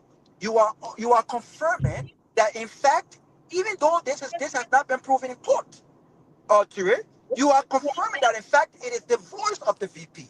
You are also confirming, as if you're saying the transaction, the government has yet to prove in court that what they are alleging that were money laundering, that the president, the vice president received certain amounts. You and I have not seen evidence from the state of those transfers taking place. But yet you are saying they have evidence that transfer were taking place, that she received money. You are making these statements from a place of confirmation. You How are about not this, saying it's Robert? alleged. One second, How please about don't this? interrupt me. You How are you about are this, not Robert? saying you are not saying it's alleged. You just said the video that JMB is allegedly part of the cartel. You didn't say it was alleged by the state that Madam Vice President received monies. That it was alleged by the state that they have recordings that she agreed to drug traffic. You did not use alleged in any of the allegations. So basically, you have believed the state based on what you've heard, not based on the facts, not based on what they've proven in court. Because none of us know the facts, right? Listen, our closing is no. We can't double speak here. And the points raised by Mr. Namu and every other Liberians, I think is valid. These are valid points. These are valid points because there's some level of double standard here. It doesn't matter how the evidences are. This is a drug case. If there are any reason, no one's saying charge Jojo. No one's saying charge him because there's an alleged video of cartels insinuating that they communicated with him. The point people are making is, if that video did not mean anything, why did he have a press conference? Number one. Number two, was there enough reason to at least invite him to ask some questions for clarification? The same clarification he gave to the general public, the police could have asked him for those clarifications in person. They could have announced, Mr. Jojo, come and ask and answer some questions for us. So that's what we are saying. We're not saying charge. We're not saying charge. We're not saying charge everyone that is alleged that is allegedly involved. But we're saying, if you're going to invite other people that are not part of this administration, if you're going to invite other people that are not part of the party, right? Extend the same courtesy to those that are involved, especially those that are part of the first family. That's what we're saying. But you are arguing that no, the evidence is not enough. Maybe they got more evidence against the vice president. That's why she's being treated the way she's being treated. That's why she's arrested. That's why she's a suspect. That's why she's been charged. But the evidence against Jojo, it doesn't want it. He doesn't have to go in to answer any questions. That's double standard, my friend. That's double standard. You have to, either you wait for the facts before you say what you need to say, or don't say anything at all, because you're contradicting yourself every time you open your mouth. This is my frustration. Mr. Peabody, back to you. Thank you, Rod. Dr. People, I know Sylvester. First of all, we're pumping. They say we're pumping. We're matching. I don't know why you're wearing yellow, but welcome. Let me say that, Robert. Actually, I didn't mean to cut you. I just adding a little bit to what you were saying there. I'll go back to Dr. Peabody. Look, besides the JoJo thing, which is unacceptable that he himself will write a statement and it will be sufficient, then the government should tell us why they're not going after him. Because as far as we are concerned, he's implicated. But what about the IG himself? The IG is in a video that apparently has also been authenticated with this very young lady, driving around. We've seen photos of this young lady being given VIP protection, apparently, right? Nothing is being said about this, right? The IG was accused, along with Johnny Bodadine, of taking this $10,000. Johnny said that the IG and he shared this money to provide comfort to some of these people who are already in prison. How about that? What about Kwabo, who is on tape as saying that the IG directed him to go and escort? He was the chief of patrol. Go and escort the drug, and escort the truck that was bringing it to. What about all of this? And so this is why the CMC and Dr. Moneyba also issued a statement last night. It's about time that the president impaneled an independent body of investigators. Gregory Coleman cannot be investigating himself anymore. And I'm just really shocked that this president, who prides himself on integrity, will go to the police station and pat Gregory Coleman on the back and tell him he has explicit confidence in him. What a shame. But back to you, Dr. Peabody. Hey, great. And you talk about Dr. Moniba. He may come on our show this week. He reached out. Okay. So he may be coming on anytime once we get the confirmation. Let him come on so he would redeem himself for endorsing his boy at the Elections Commission. Yeah. But we'd like to welcome our chief strategist, the neo-progressive chief political analyst, Sylvester Peewee. Sylvester will take over from me. Welcome, Sylvester. No, you continue. I will just play my role anyway. No, the play a role. You guys are more the chief political strategist. So do your thing. Play my role. But play your role. Thank you. Yeah. thank you. I play a role. Maybe we're getting Zigo now. You mean I saw? I'm doing the Maryland. King Juna. It's like play a role. We had Lipsuko in. I'm sure junkies remember. Yeah. They produced the most powerful King Juice in the country for a while. Sure. But on a serious note, seeing the former vice president being sent to jail today, that's a litmus test towards what we call the democracy. Is one. It's a litmus test also to the legal system of the country. And I listened somehow to folks and say, okay, the other one was not real, so we couldn't take action to arrest. But this other one, we can hear somebody's voice. Oh, because somebody's voice Exactly. and this is a criminal matter, and you say we can hear somebody, but you don't know if that voice manipulated. You didn't even say allegedly. As a commentator, you didn't say allegedly. You say her voice is on it. mean, so the reasonability is that alone will send anybody off. This thing that is ongoing, yet she's presumed innocent until now. First and foremost, it is possible her team will come and say the votes are totally manipulated. The defense can build that. So to say to news, tell someone vote on something, say that is sufficient. And the sufficiency of the evidence per your conclusion or your reasoning from what the government did, I mean, we ought to do a lot more in this matter.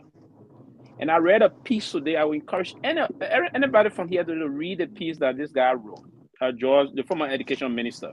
Yeah, beautiful He piece. wrote a brilliant piece, and I would love for anyone, everybody to actually read it. And I took part of what I took from there today is that the government got a very uphill battle ahead in this legal matter. And thereafter, after reading it, I sent it to two of the respected counselors in our country that I really respect. They are not political, but they are professor of law in Liberia.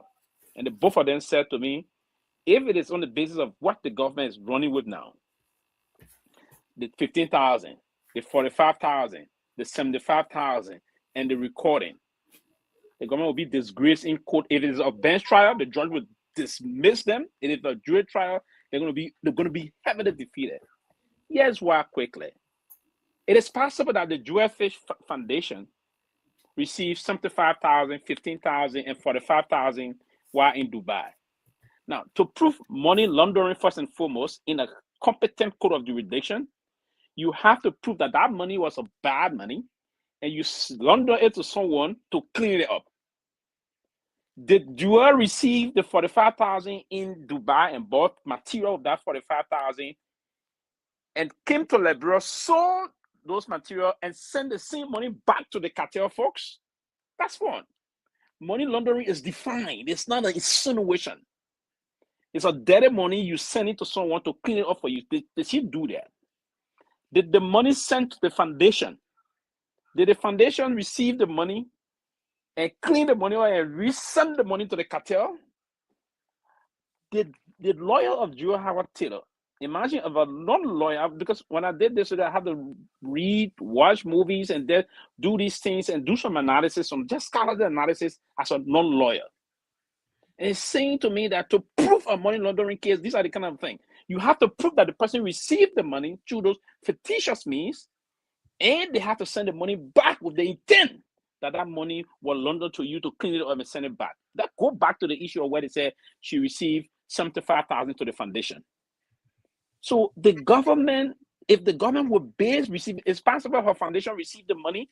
Yes, those are people that got good people can do good with just get the foundation money. If the foundation receive that money and use it in the name of the foundation, it's not money laundering. It's not facilitating. So to facilitate, and you are charged, you want to forget here. They are charging Joel with an act committed in 2022 with a 2023 act that was created. That's a contradiction. We are not paying key attention here. Some of the charges against Joel, they say she committed this act in 2022, but they used the 2023 law to charge her. We need to pay some key attention to this matter and understand that for the government to prove all of what they said is going to be a very difficult thing, because I know, and the most easier part of this is, as a non-lawyer, I can go, Mr. Nami, and read their review and study hard, and probably help to defend Joel. I think we can win this case. You know, go ahead when you land. Yeah, let me end quickly on this note. In terms of this, their star witness they have. This star witness is a convicted criminal. So to neutralize it is not easy. It's not a difficult thing. He doesn't have a credibility already. He's convicted. Can the juror trust a convicted criminal as a star witness? Can a juror trust a convicted criminal as a star? Mr. Nami, I'm putting it back to you. I'm a non-lawyer saying that now. Imagine the lawyers with the tactical, because the cross-examination is going to be brutal. The first thing, Cabinet General is going to work and see that man is a criminal. Your Honor, should we charge the man and turn to the juror? Should we trust this man? This is a criminal. The man was stealing money all over the place in America. He a crook. The man was bringing fake Henneken in Liberia. He was not even paying the Liberian government taxes. The man is a criminal. He's a career criminal. Should we trust him? Then you get listen. So to neutralize him and neutralize his credibility, it's not going to be a difficult thing for the defense. And then they come in, other people come in and say they're using telephone call. Yeah, it's possible you can call anybody. So being with criminal, sitting with criminal does not prove conspiracy. Sitting with criminal does not mean you are a criminal. You don't know the intent. I can, Mr. Nambi and myself, Mr. Big Brother figure. Sorry to say this. He will call me. Somebody say, "My picking come. This is 10,000 out for you." I believe Mr. Nambi is a big brother. I will take the 10,000. I believe Mr. Nambi is helping his young brother. Does that mean if, excuse for this, Mr. Nambi did anything fictitious or dangerous, does that mean it will cross to Sylvester? Is Sylvester didn't know about the operation? No. So, Dr. Peabody, on a serious note, I don't really want us, and that's why I would say what it's going to do is that it's just going to impute on her character. It's going to damage her reputation, as it's already done, that she's going to jail already. But the government's not going to win this. And I believe the government tried to play some diversionary tactics in this matter.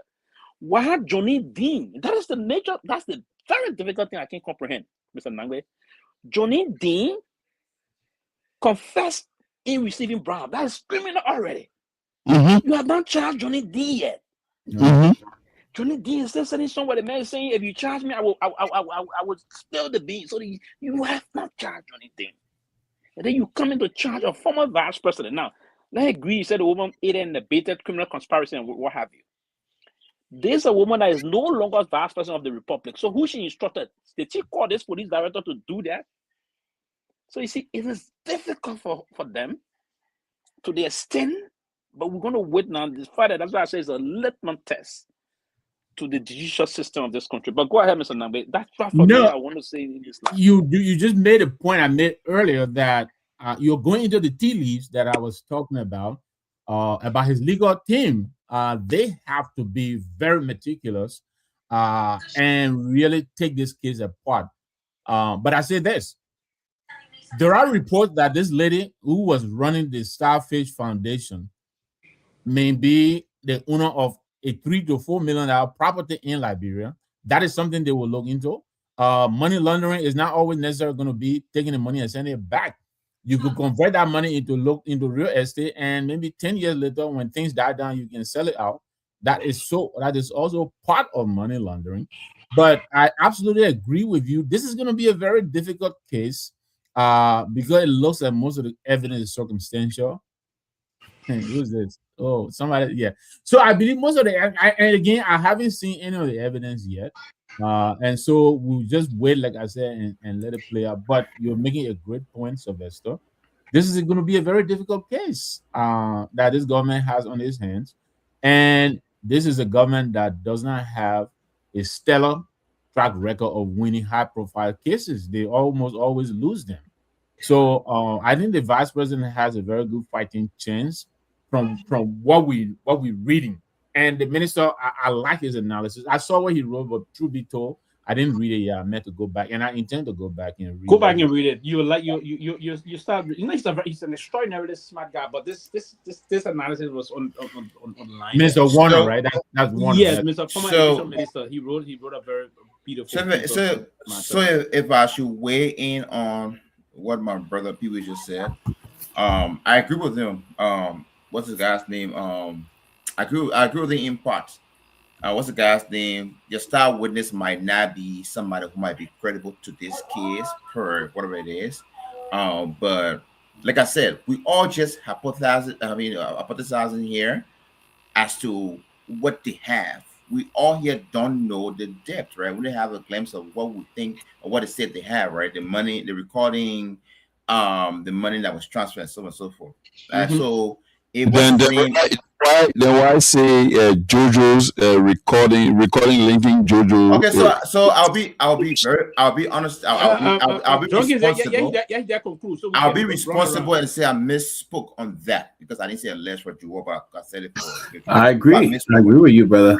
Right? Good. So granted, accepted. Let's move forward. So, but however, though, yes, could they destroy what's this guy's name as a star witness? I didn't want to have him as star witness. We don't know that. We don't know that alleged. I mean, we don't know that. Okay, well, or alleging that he was the one that gave the what you got to think Quickly, my brother, before you continue, and so now on some platform you can be convinced from your sources, and I will say here from sources that I spoke to today, part of yesterday and today, he is indeed the biggest star witness they have. But that's your point. That's the stand you taking. I'm not taking that stand. Yeah. Right. I know, but that's government big, and you know the reason. And before you continue quickly, and we shouldn't debate this. And that's how I encourage you also to go back and read the indictment. The indictment that came out today. I got a copy of it.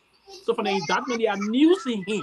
So from the indictment, so that's why your lawyers are very happy. So they will get the facts in they got something in the litigation process called discovery. They're gonna go to discovery to put more. Yep, the discovery. Yep. But they are from the indictment. His name is that's so you know he's a star witness. So we don't have to be okay. So until it's known as a star witness, but it is there. It's in the indictment. It's in the indictment, my brother. Chief, I don't have to agree with you though. No, you don't. I don't say you should agree with me. Exactly. But so my point I'm trying to make this. The document is clear. My point I'm trying to make here is: are we going to use him as a star witness for this case, or you want to be one of the witnesses? We don't know, right? So fine. Yes, you can destroy the guy, right? Fine. I'm not going to argue on that. Second of all, the terminology money laundering is not a universal. It does not fit universal category. Each country has their own definition of money laundering. You don't go because America consider this money laundering means that Liberia consider the same thing. So until we find out Liberia's definition of money laundering, we cannot say, oh yes, because the money was sent to Joe Howard Taylor, for example, through a foundation, and you could claim that because your argument is there should have been an intent that she know that the money is criminal money, and so to claim the money and send it back, right? That's your argument, right? And it's fine. But at the end of the day, that's not my argument. The intent of the law, that's the intent. It's not my argument.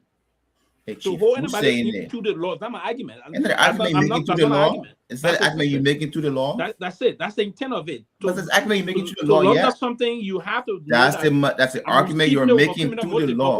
Go ahead. That's the argument you're making to the law, no?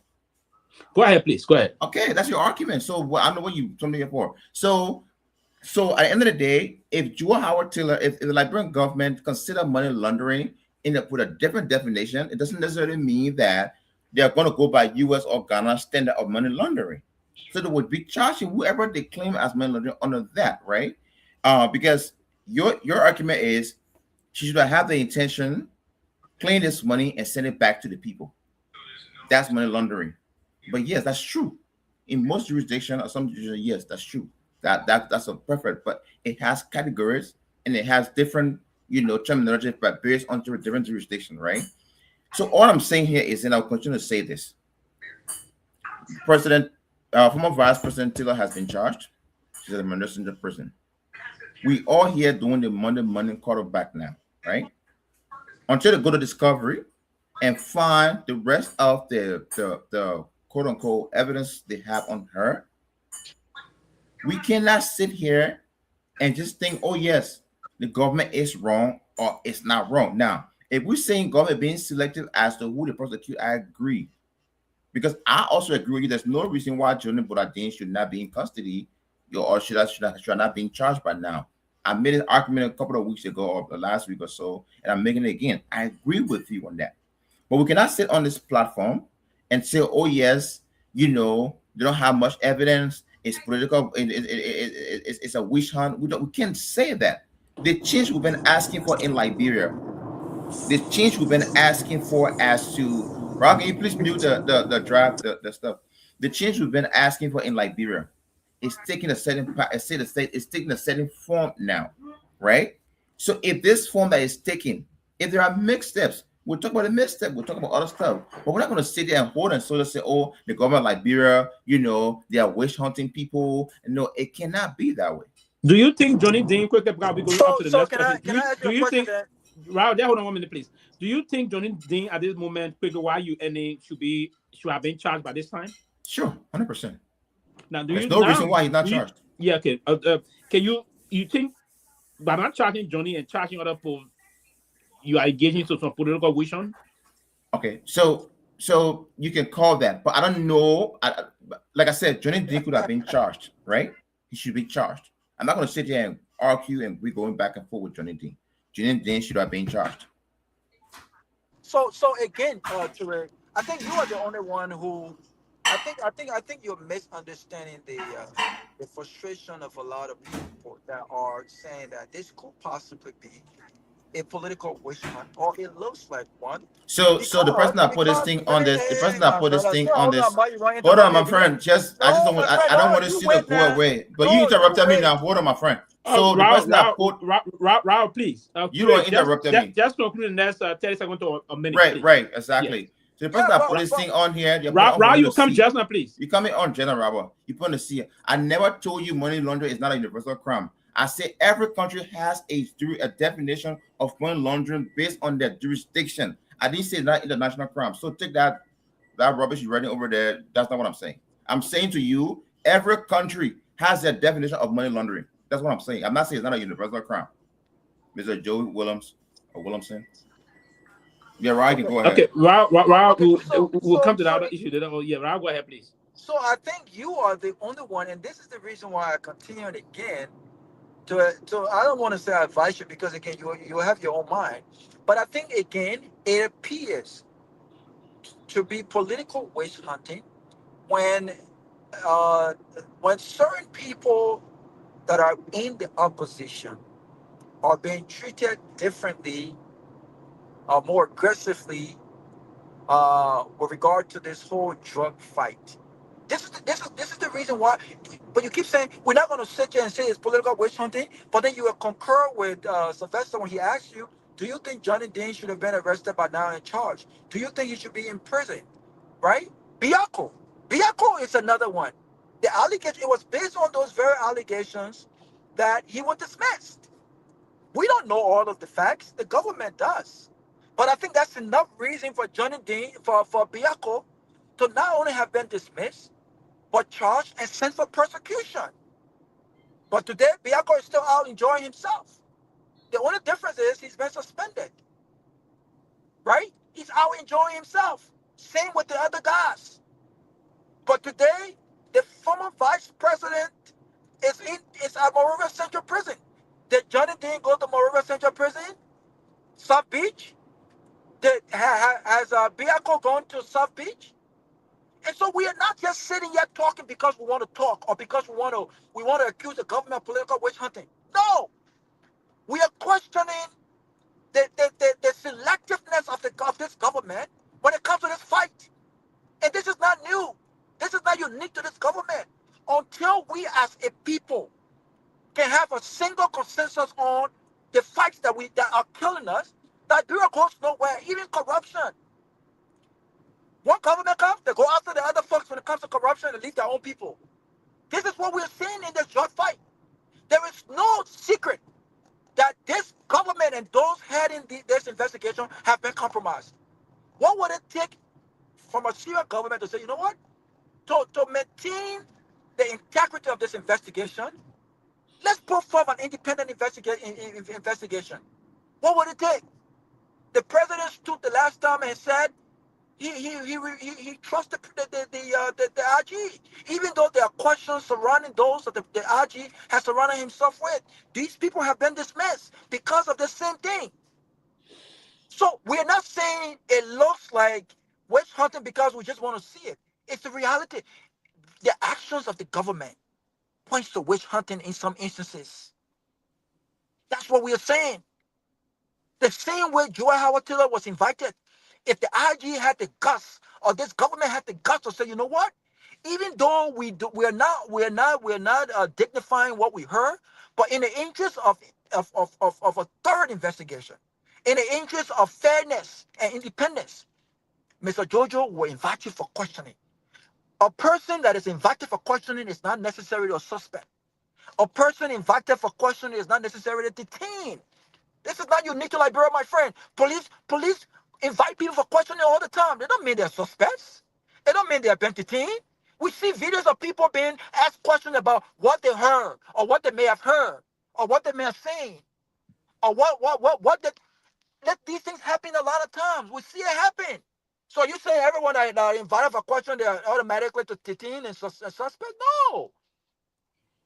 Had this government exercised that level of fairness and independence, I don't think logical minds like ourselves will be here questioning whether this could be a political witch hunt or not.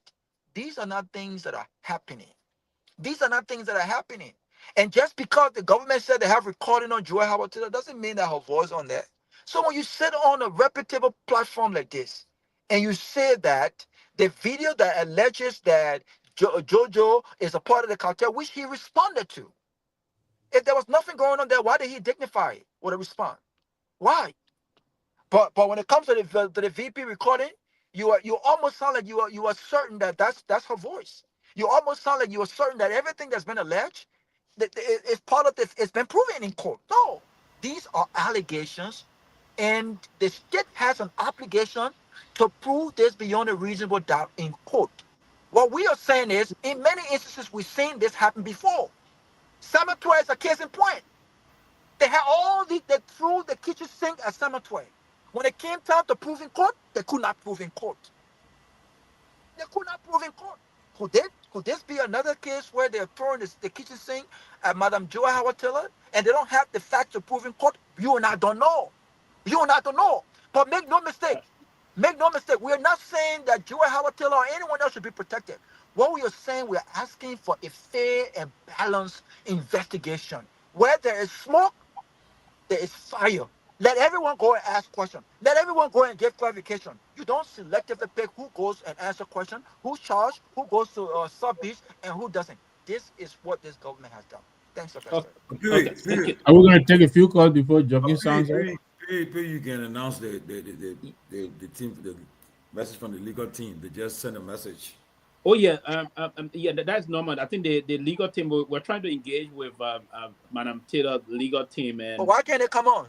no, they won't come out because it will be deemed under the legal partners with it will be pre-DDC. They will say because it is actively in court now.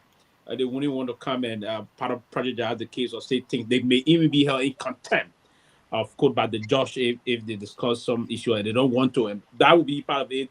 Disclosing their tactics, their methodology, and the rest of that. So lawyers that will be handling the team. No lawyer will ever want to do that in terms of that. The other lawyers outside the case will do their legal analysis and other things. But I'm told also will be bringing on Councilor Freeman. Councilor Freeman normally come and contribute towards the closing argument, give some legal expertise to bear here. Will be engaging his expertise on these things also.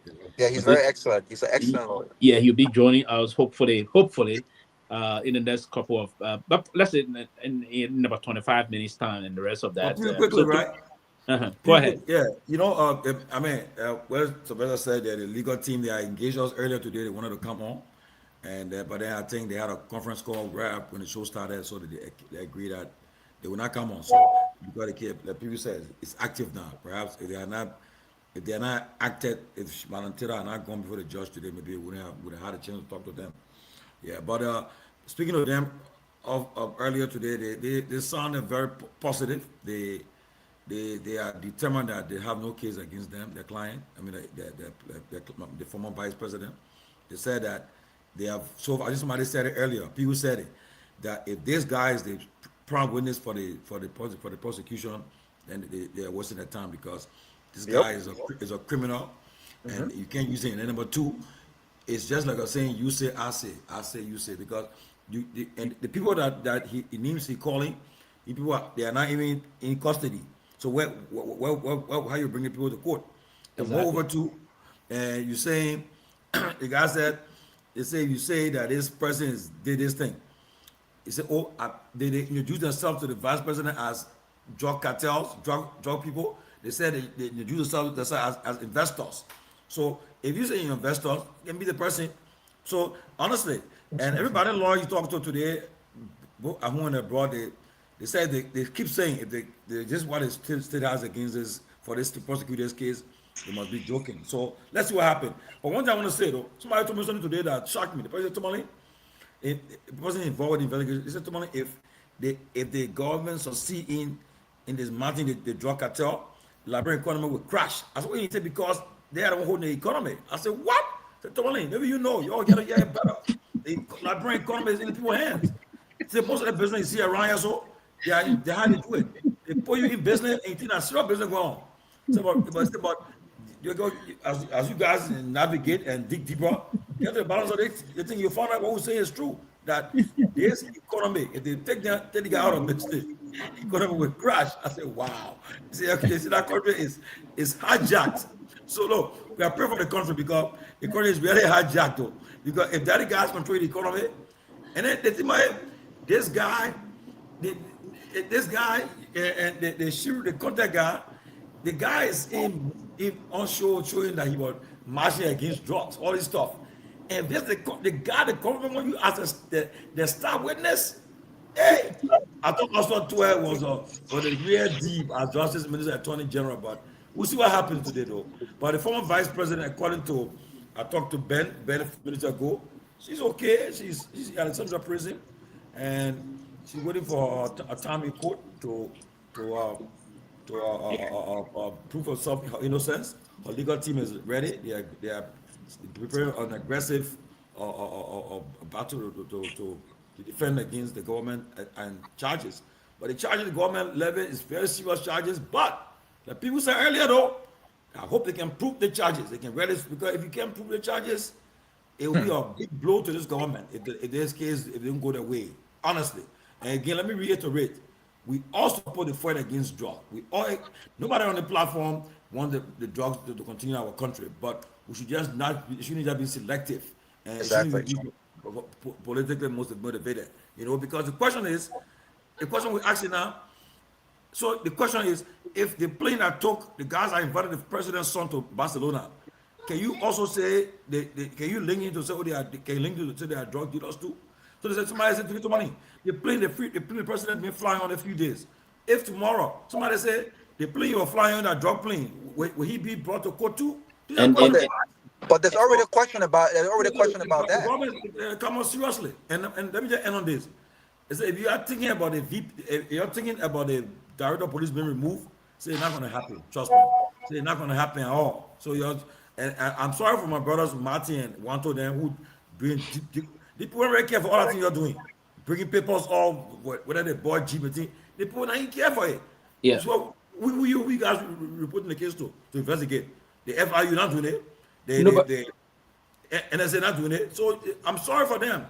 Yeah, but that is a very important point, Timothy. It will be difficult to get him out. But yes, what's going to happen if now we just speculating here because of what we hearing from outsiders, are asking to recuse or step aside.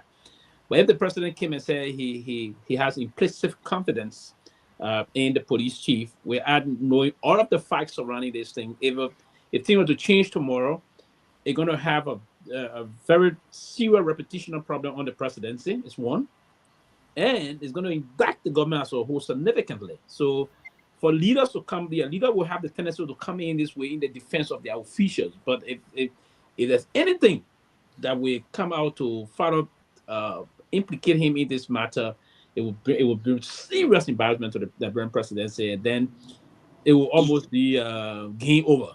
Like on the game be over on social media, say game over for the government moving forward. And it's going to be a massive blow that and not only massive but irreparable kind of a blow that you cannot easily redeem yourself from. And as you said also, before I move on to Mr. Nabu quickly, the two other the Malaysians and the other fellow and the Colombia that were linked to this issue, trust me, they're going to come out to vehemently disassociate themselves with Sheikh yet.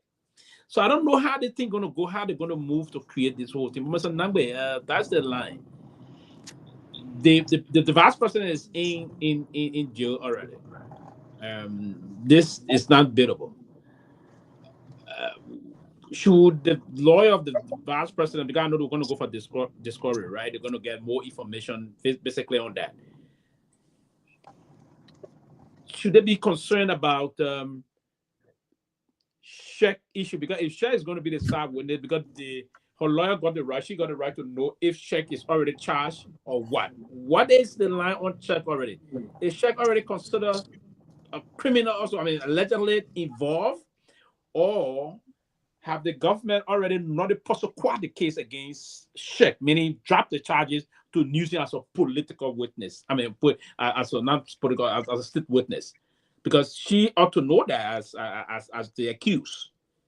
So should Yeah. she and her So lawyer be pushing this to for them to tell the Liberian people what is the status of Sheikh now? Is he charged already, or was he Mr. Number, charged and the charges dropped?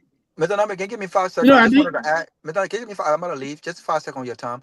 Just add. Even if they were to drop the charges, check. As far as I'm concerned, the last I checked, he's a fugitive, in Maryland, from the last case.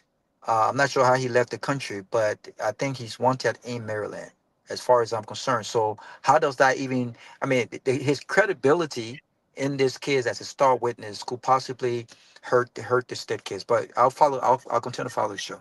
Thank you. be safe, Robert. Look, Sylvester, I'll tell you this. Gabriel Matthews always told us government is hard to fight because it has far reaches. It's an octopus. I think first of all, I think we are assuming too quickly that Basiru might be, the star witness, but I suspect that this government may have other remedies available to it. One, they have forensic digital analysts. There is a lot of evidence that I believe, according to the reporting from other sources, including Martin Colley, that is out there that they can follow. They can follow on. Two, don't don't count out the possibility that this very Stephanie Audrey woman could be flipped and turned state witness.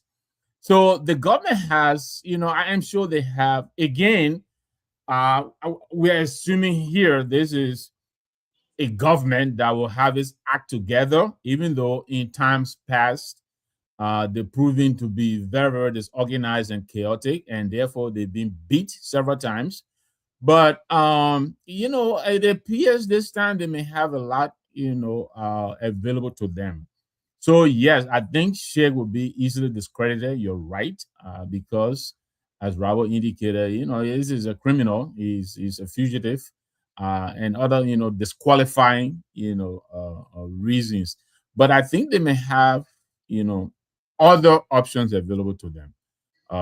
And so again, it would depend on the lawyers as well as the former vice president's lawyers. But yeah, I think they will quickly devour Sheikh Basiru because of what you just stated and what Robert stated. But I don't. I hope it is not the star witness that they depend on. Remember, St. Jackson and others. They mentioned the name of Fina Bono in the early days of this trial. I mean, of this ordeal. I mean, she was in the belly of the beast. You know that, and so she may also have a lot of eyes on it. She may have had eyes on a lot of things, and I'm not in any way implicating. I'm not implying anything, but I'm just saying. I think this government has a lot of options outside of Sheikh Basiru County. Okay. Junkie says, is it possible that we take few calls? So we can take few calls. And start telling your friends and of you to keep calling or let them get up with chance. Those I know that lady always calling Junkie. How you doing? What's going on over there? What you doing? Yeah, we can take few calls then because I know before you then for you. Then he has a warrant. I'm on air. Go ahead, talk. And so just before going to the lines, let me just chip in few seconds. Yeah, go ahead, please. Yeah, adding to what almost all of you said, except Ernest Toure, who is in my mind prejudicing this whole Joel issue, because Toure in fact is trying to modify or try to invent his own definition of money laundering, since indeed he wants to, by all means, justify the reason why Madame Joe is involved. Another thing too, you need to understand that. While you talk, I want you to, when you're done with this thing, Google the Financial Action Task Force. It tells you specifically every jurisdiction has their own very, very way of categorizing money laundering. Read it. It's a document. It's there. Go on Toure, the AML website, and also it will give you that. Okay. yeah, you spoke, you were not interrupted. You know, I got a few seconds to go to the line. Toure, why you should understand that I really want you to take key note on. Money laundering is not an ordinary crime, especially that the world now is a global community. Money laundering will have to involve our international partners. Because if Madam Joel was involved with money laundering, you know that, and I know that money laundering could lead to terrorist financing. So it's not something that can be taken lightly. So all of those will need evidence beyond all reasonable doubt. So insinuations, prejudice, just your feelings. I don't think it will work. It will work in this case, and particularly, you are aware. People raised a point. You are aware that the laws are not retrogressive. Laws are made for the future. Laws are not made to target people because junkies Morris drank a bottle of water, and that water did not belong to him. It belonged to Toure. So a law will be made tomorrow just to target Junkies Morris. I think at the time Junkies Morris committing the crime by taking a bottle of water that did not belong to him, the law that was already on the book should apply to whatever penalty that Junkies Morris will bear.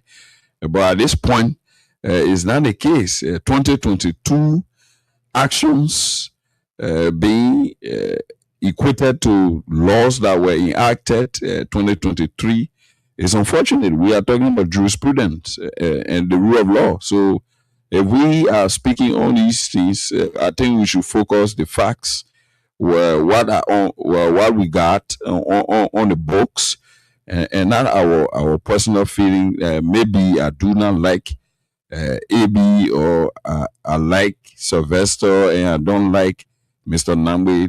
That should not be the case here. Everything that is going on with this case involving Madam Joy is very clear. In fact, the manner and form in which her going to jail was being expedited and fast tracked. All of that are concerning. So we need to be fair here. Howbeit, we give the justice system a chance again to prove whether there could be amend from the excesses they made in the past, and we hope that justice will not be delayed, will not be denied, and justice will be fair and will be treated across the board, when everyone who is linked and involved will come under the jurisprudence of our justice system to get to the bottom of this, not selectively. As I go to the line, this is the crux of the matter. Selective prosecution, selective indictments, selective treatments in regards to VIP treatment, like, and all of that, disregarding the office of the former vice president. All of that, those are the concerns people are having, and some of us here are also having. So there where we are, we support every process to bring down the cartel, to dismantle the cartel, but we should do it in line with what the law say and what we have on the books as a country. So we'll go to the lines and take those calls, those who are already Ingy and Igor to get on the line. Call us on those numbers on 0775 0776 104 104, 0776 104 104, 086 500 104, 086 500 104. Our first call on the line. Your name and where are you joining us from? Welcome. Your name and where are you joining us from? Go ahead quickly. You got 22 seconds.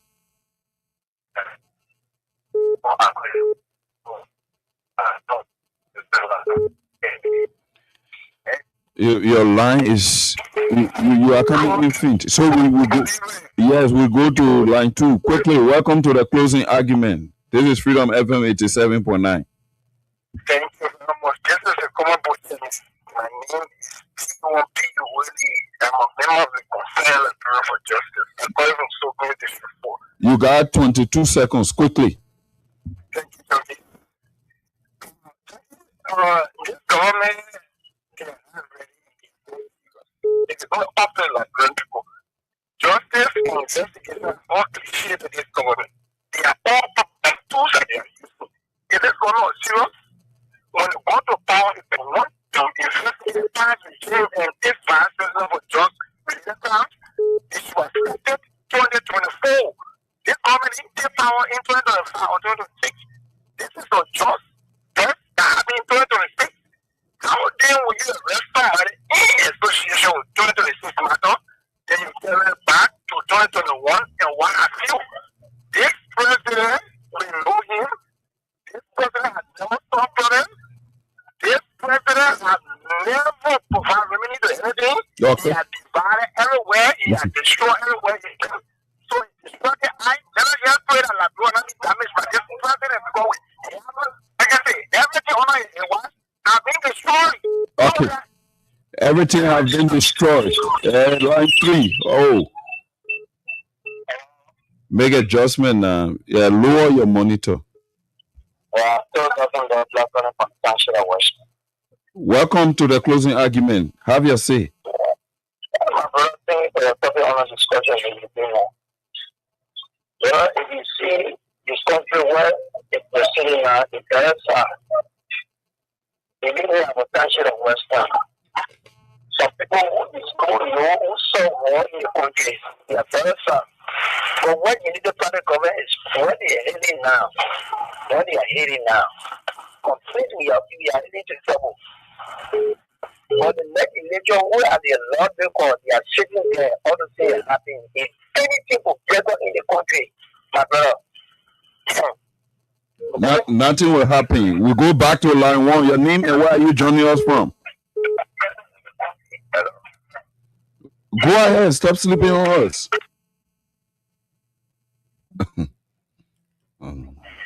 My bro. Hello.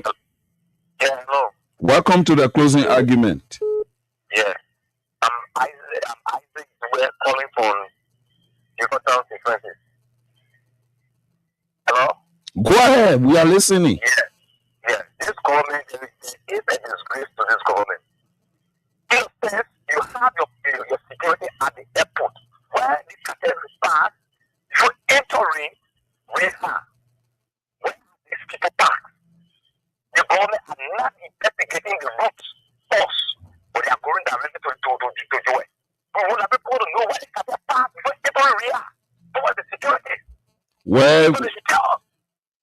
Where the cartel pass before entering rehab.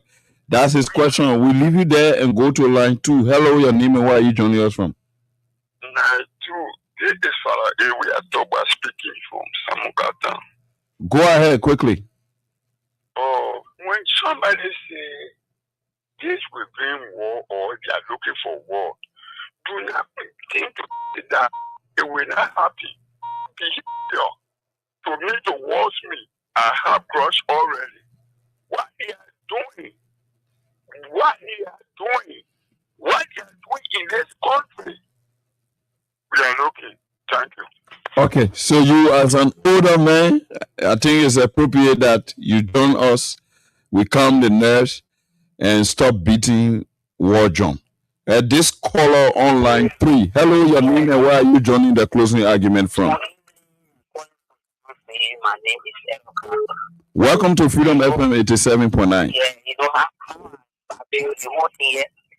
The people attention on them and from the one, the women started getting on them and people started being behind them. They should recruit themselves. So they found out that everybody on them. So this is why they're trying to hold that 140. That thing that they do, they hold your phone in so that we can forget about them. So we need to be careful. We need to be careful because the pump planning to cover CDC, and I want the after. I have to for them to stay put. Thank you. We'll leave it there and go back to line one. Hello, where are you calling the closing argument from?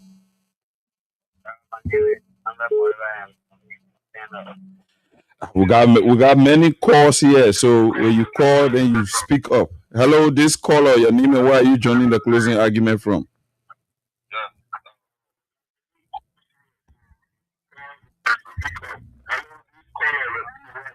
Hello? Yeah, go ahead.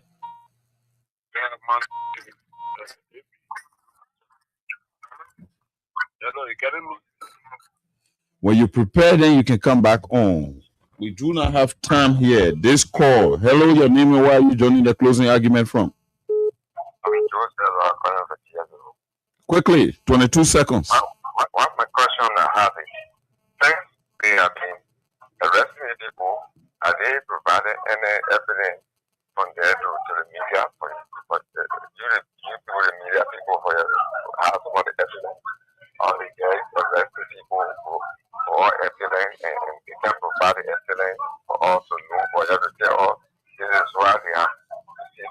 I think that Johnny Bollardin's session that one now doubtful that one is a clear evidence because he himself admitted. Unlike the other guys, to include the former vice president. So we'll leave you there and go to this call. Your name and where are you joining us from? Go ahead quickly, 22 seconds.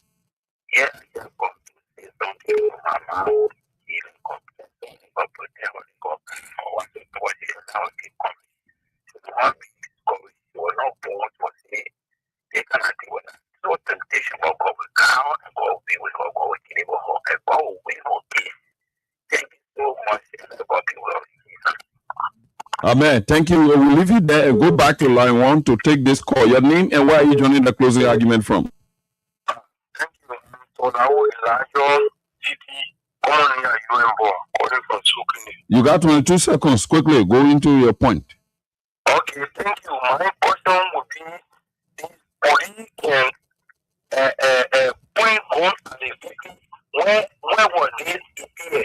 And where was this EPA? And where are the EPA right now? EPA got forced more than police. Then what we come doing empowering police to disturb EPA. My question is where is the EPA right now? And they wanted to bring terror in the country. So then police can disarm EPA. So my advice to whoever come on and sit down with the country. Thank you. We'll leave you there. We'll leave you there and go to this other line. Your name and where are you joining us from? Quickly, 22 seconds are all you have. Let me just take this time to the Unity Party government. You know, the Unity Party government, I'm pushing well, you know.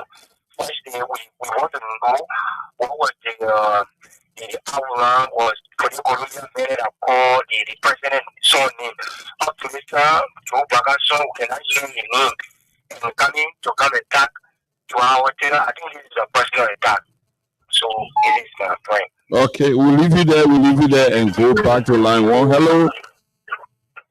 Yeah, how you doing? Welcome. This is the closing argument. We are live on Freedom FM 87.9. I just want to appreciate your effort. You apply for the nation. And we pray for the nation not to go back to the 14th Civil War year. I'm the Daniel Roberts, chairman of the Class Actors at Boulevard, the 40 from the Zero, to be the initial community. And not get to the issue. You know, there's something, one of the very careful. Latino is not only for the party, it's not for CDC, it's not for ANC, it's not for NCP. The law is for Nigeria. I don't want to say that. It's not business. The United States government are not touching just when they will be taking it's not people. They are not decided on the black on the job issue. We have to support people don't on the phone job. Just not in this one place. We have to support them with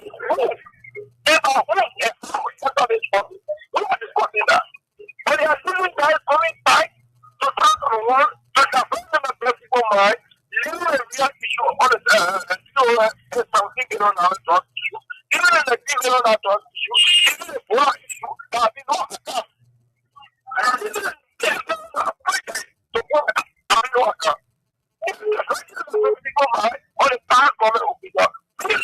Okay. Okay, we'll leave you there because of time. We take our second to the last call. Follow your name and where are you joining us from? Yeah, thank you, Maurice. Welcome. Yeah, this is Ronnie Kenny. 1 million we are sharing. Follow up the one question. You got 22 seconds. Yeah, thank you, Papa. Bro, Duncan Morris and your panelists are in the diaspora. Let me tell you today that our country are cracked. Our country is going down in drain. When you have 85-year-old experienced president and this 85-year-old man, the experience is damaging the country, then it becomes catastrophe for our country. Today, where are Paul King? Where are Peter King? Today, what is Boladin? Johnny Boladin, where is he? Okay. Today, where are the other people? Okay. We'll leave you there and squeeze this exceptional call. Hello. Go ahead. You got 12 seconds. My name is Matthew, and I'm calling for the 12 seconds. That means you should speed up. Yep.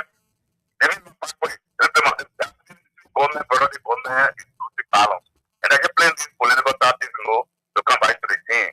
But it just focus on 2029 instead of, improve the lives of the 20 people. And they are deceiving themselves because we see the truth. You know how the truth cannot be eaten forever. So thank you. Okay, cool. Good night to you and Piri, Mr. Nambe, Ebi, Chief Timothy Josh. Those were the views of Liberians across the country. My time is almost up, and I can just close. Then I say bye bye to you guys. Sure, go ahead. Thank you. Go ahead. Yes, and so our callers want to say thanks for calling. Those that try calling and could not get you, thanks for keep following and watching, listening to us. This is the Closing Argument, and we are here live on Freedom FM 87.9. We are also carried live on Truth FM 96.1, Care Radio, Radio Bayou, and other radio stations around the country. My name is Junkies Morris, and I will be here on tomorrow. I don't get nothing much to say, but let's keep the peace. Let's remain peaceful. When we are peaceful, we'll have everything that we are fighting for. We have it being realized. I got a question for you before you go quickly.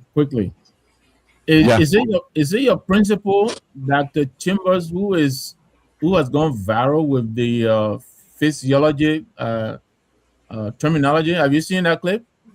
Yes, the word exsufflicate. Thank you very much. Yes, because I think the government, especially the case regarding Madam Joa Howard Taylor, the police is trying to exsufflicate this case, puffing it up, and it's just an empty scenario. So, good night from my end, and I want to say bye bye. Maryland, RM, my brother Maryland. Have a good night. 7.9. Thank you. Thank you so dearly.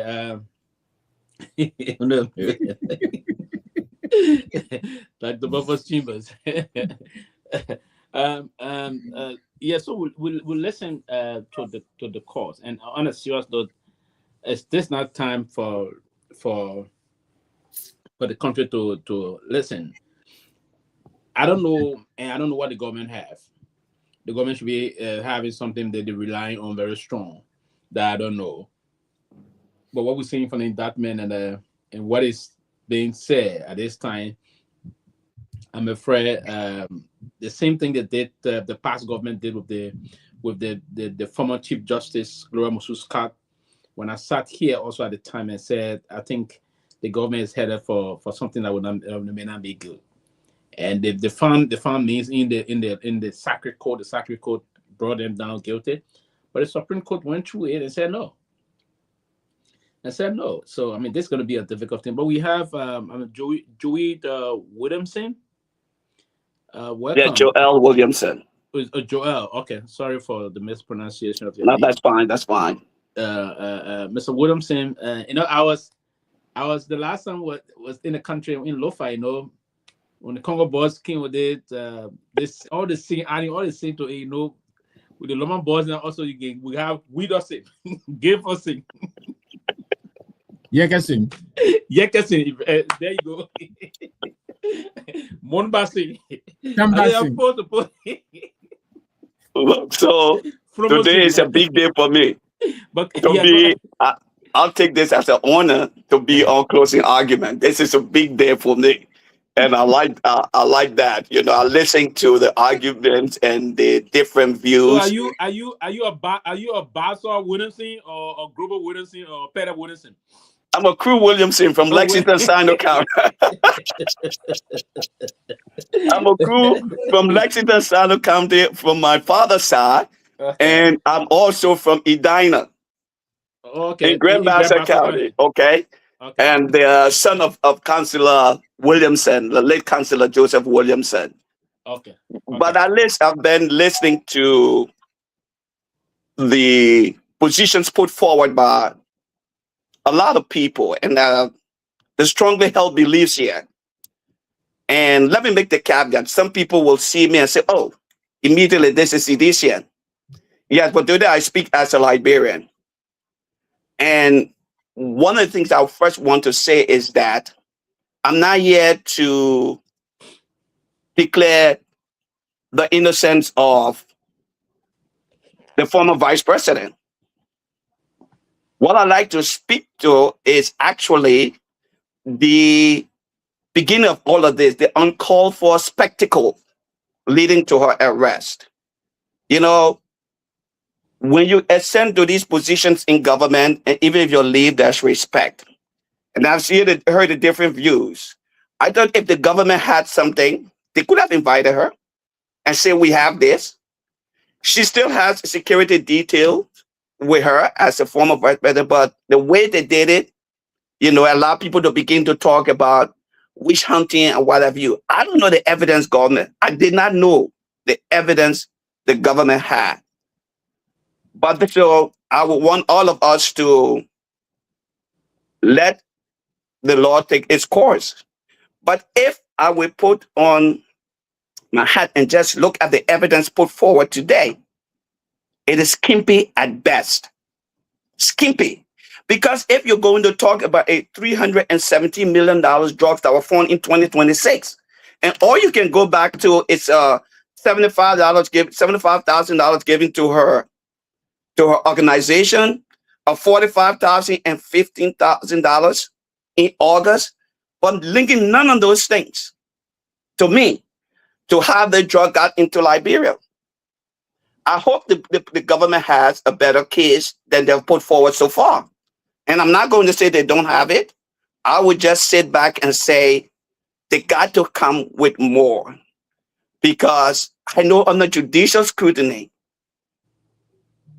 I live in this country here and I've seen some cases here. I remember we all said O.J. Simpson was guilty. Every evidence was shown there until it went under judicial scrutiny. And so I hope the government has more because our country is at a crossroad. It's at a crossroad where are we returning back to jungle justice? Are we going to be a country, the rule of law? And I think so far, I'm not going to impugn what Gregory's done, but what the investigation, I think there was some mishaps along the way. I'm just going to sit back here and hope that the government can come up with more evidence. If not, I heard somebody say this is not billable, but I'm sure when they go to a conference with her lawyer and the state lawyer, there can be some agreement made there. Because some of those charges, when it begin to be lesser than it really is, Are we really saying that she is responsible for the bringing of 300, almost $500 million worth of drug in Liberia? What are we saying here? What correlation between the 75,000 and the presence of those drugs in Liberia? Is there a correlation? Somebody please help me. So, welcome, Mr. Williamson. It is great to have you. Did your dad have his office on Randall or Gurley Street? Randall Street. You know Councilor Williamson, yeah? Yeah, I met your dad. Aaron Vaughn Williamson is a friend. My, So, that's my cousin, yeah. yeah, but it's good to see you. Yeah. So, the points you're making are quite legitimate and they're valid, but again, we have to take the totality of the picture. Remember, they talked about facilitation. That's one of the charges. Mm-hmm. Distribution. That's one of the charges. So I think about 8 or 9 of them. And so, yes, you're right. The government better come with more than what we've seen. And we haven't seen the evidence yet. I don't think we have. So we are reading of the charges and all of that.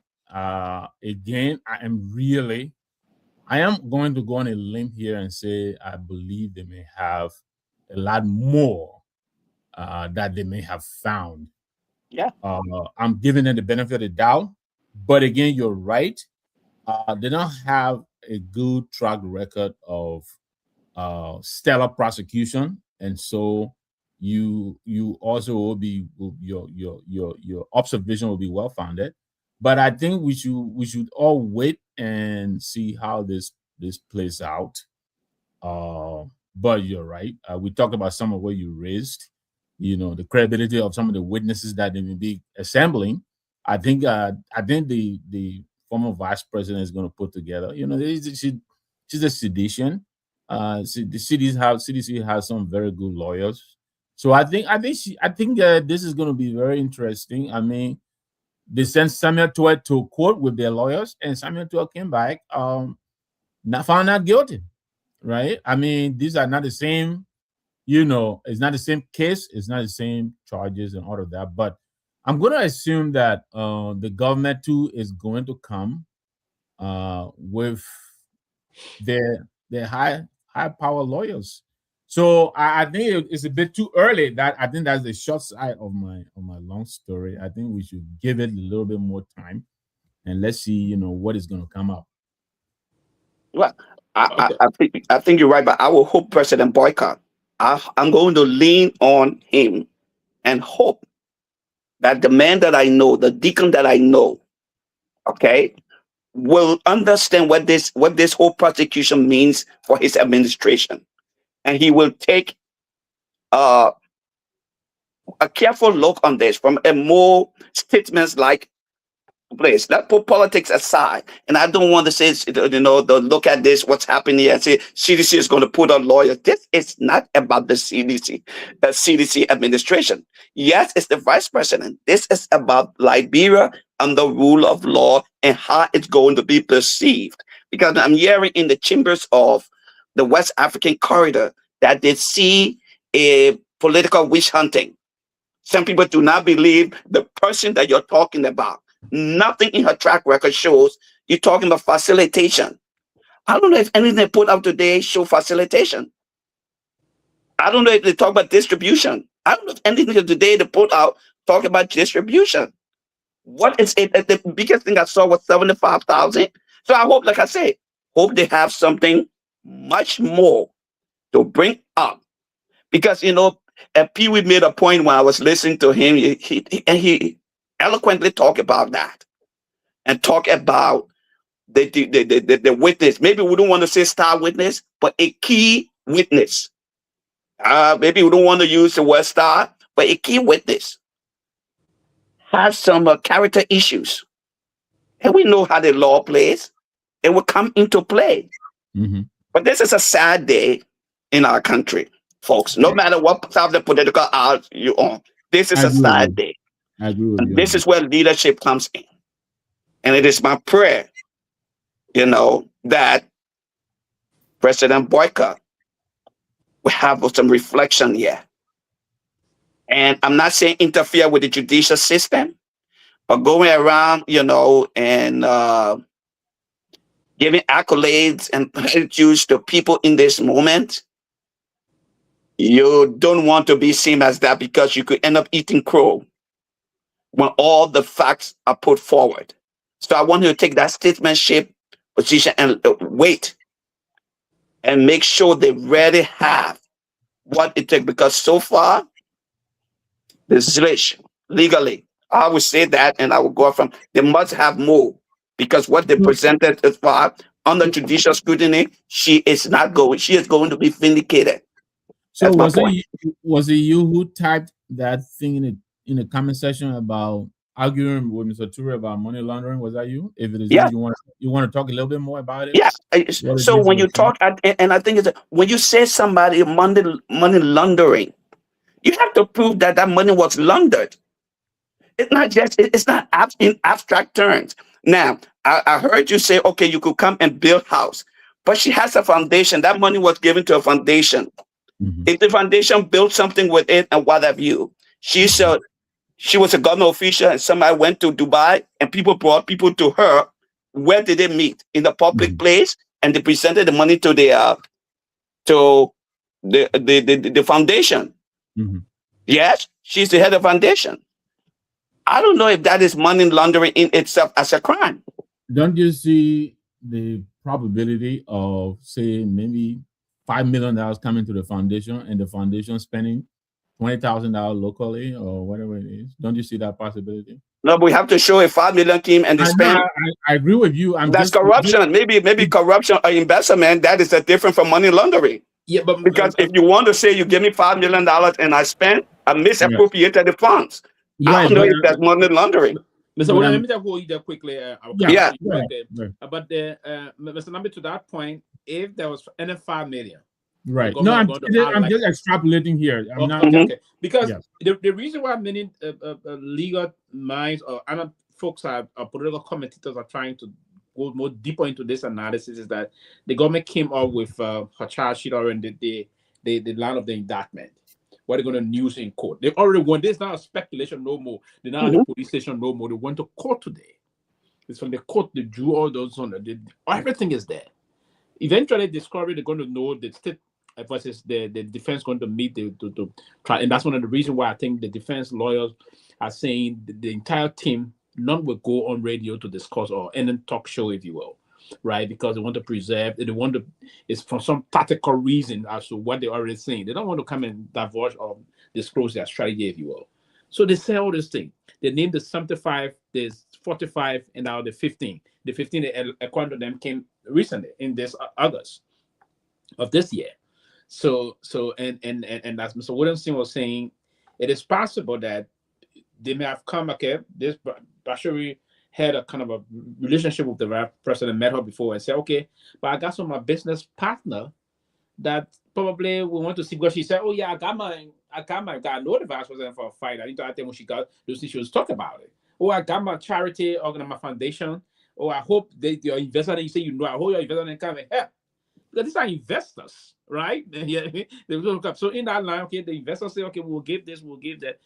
To turn that into saying she colluded with them, there was conspiracy. You have to go beyond the preponderance of evidence to prove that, beyond all reasonable doubt.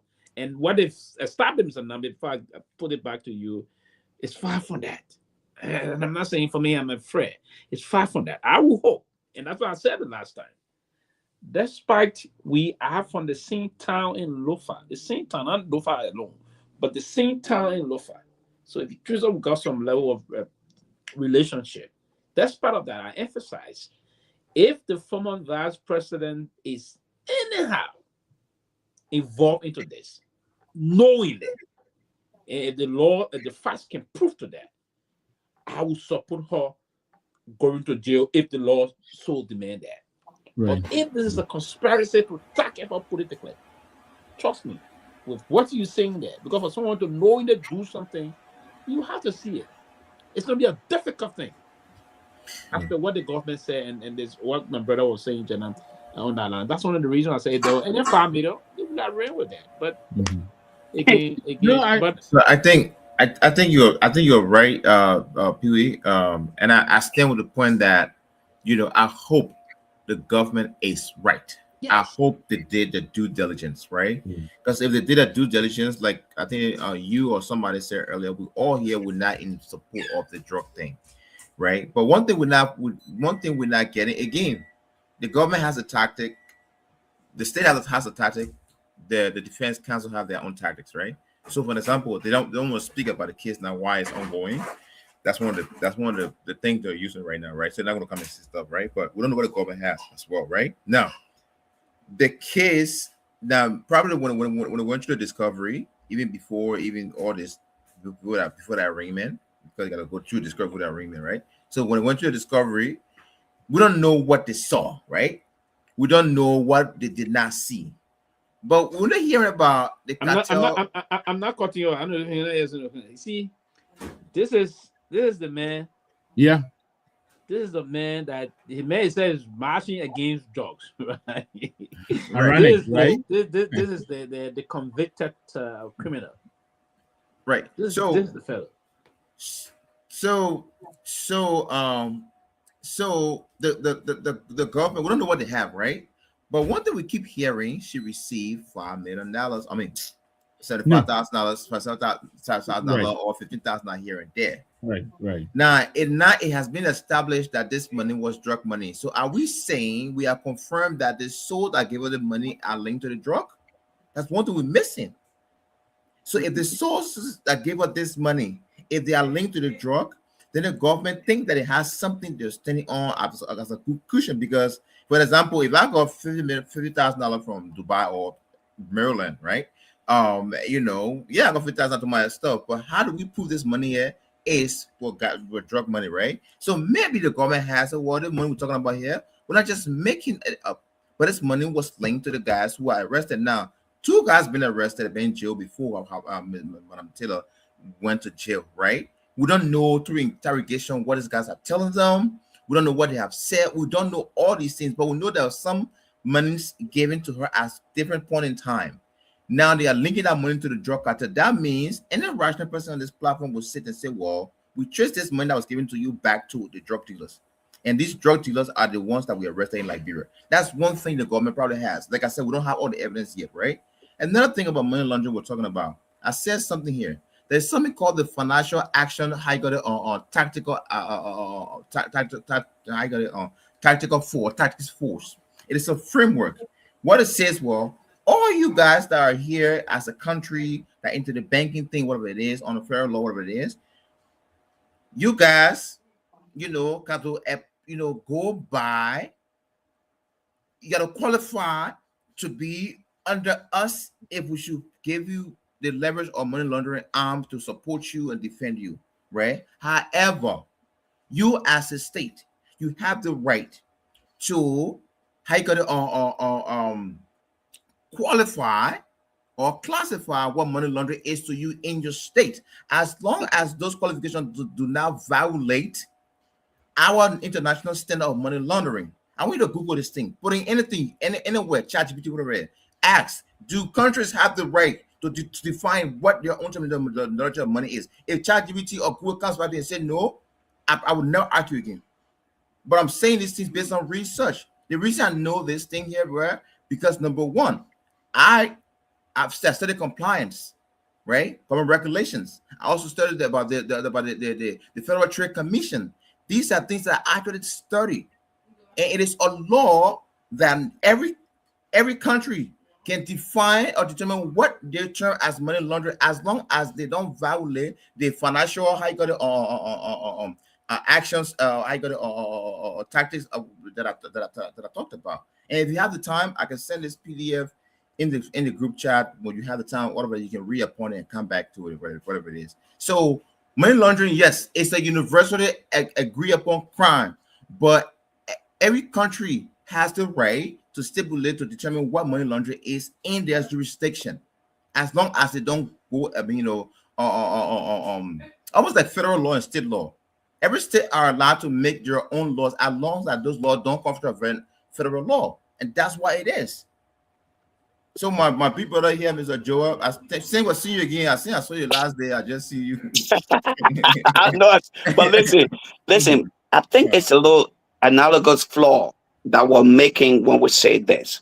What Okay. we know, she may have received this money from these nefarious people. Because you received the money from them, did she know who they were? There's nothing that's Exactly. proving. When she received the money, she knew who they were. She knew Exactly. that, excuse me, she did not know. Nothing has been proven that those people came as well-known drug people to her when they gave the money. Nothing has been proven to her. Did she receive the money through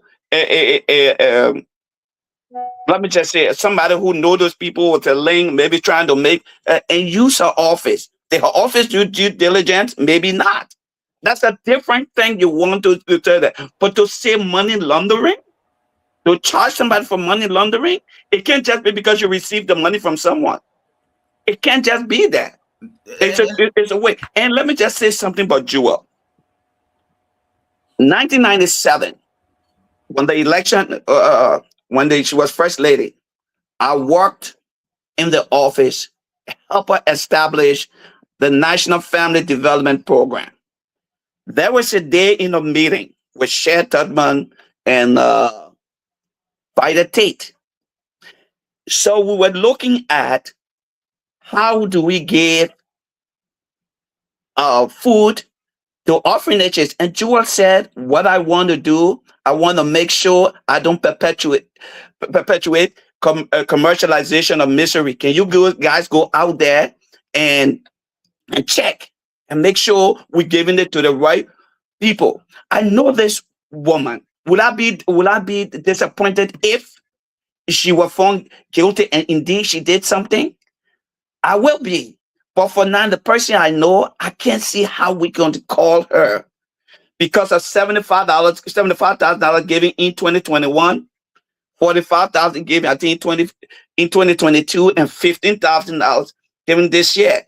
Has that thing established how did we get $317 million drug in Liberia this year? Is that money related to that?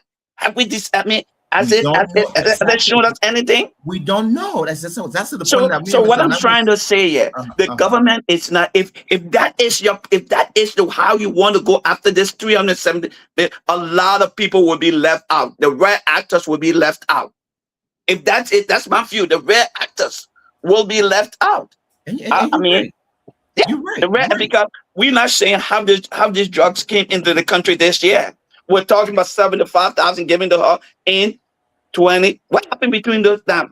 You're talking about 300,000, 300 million, and you're only talking about something less than $125,000, less than $140,000 as the money that was given to an organization to be the kingpin.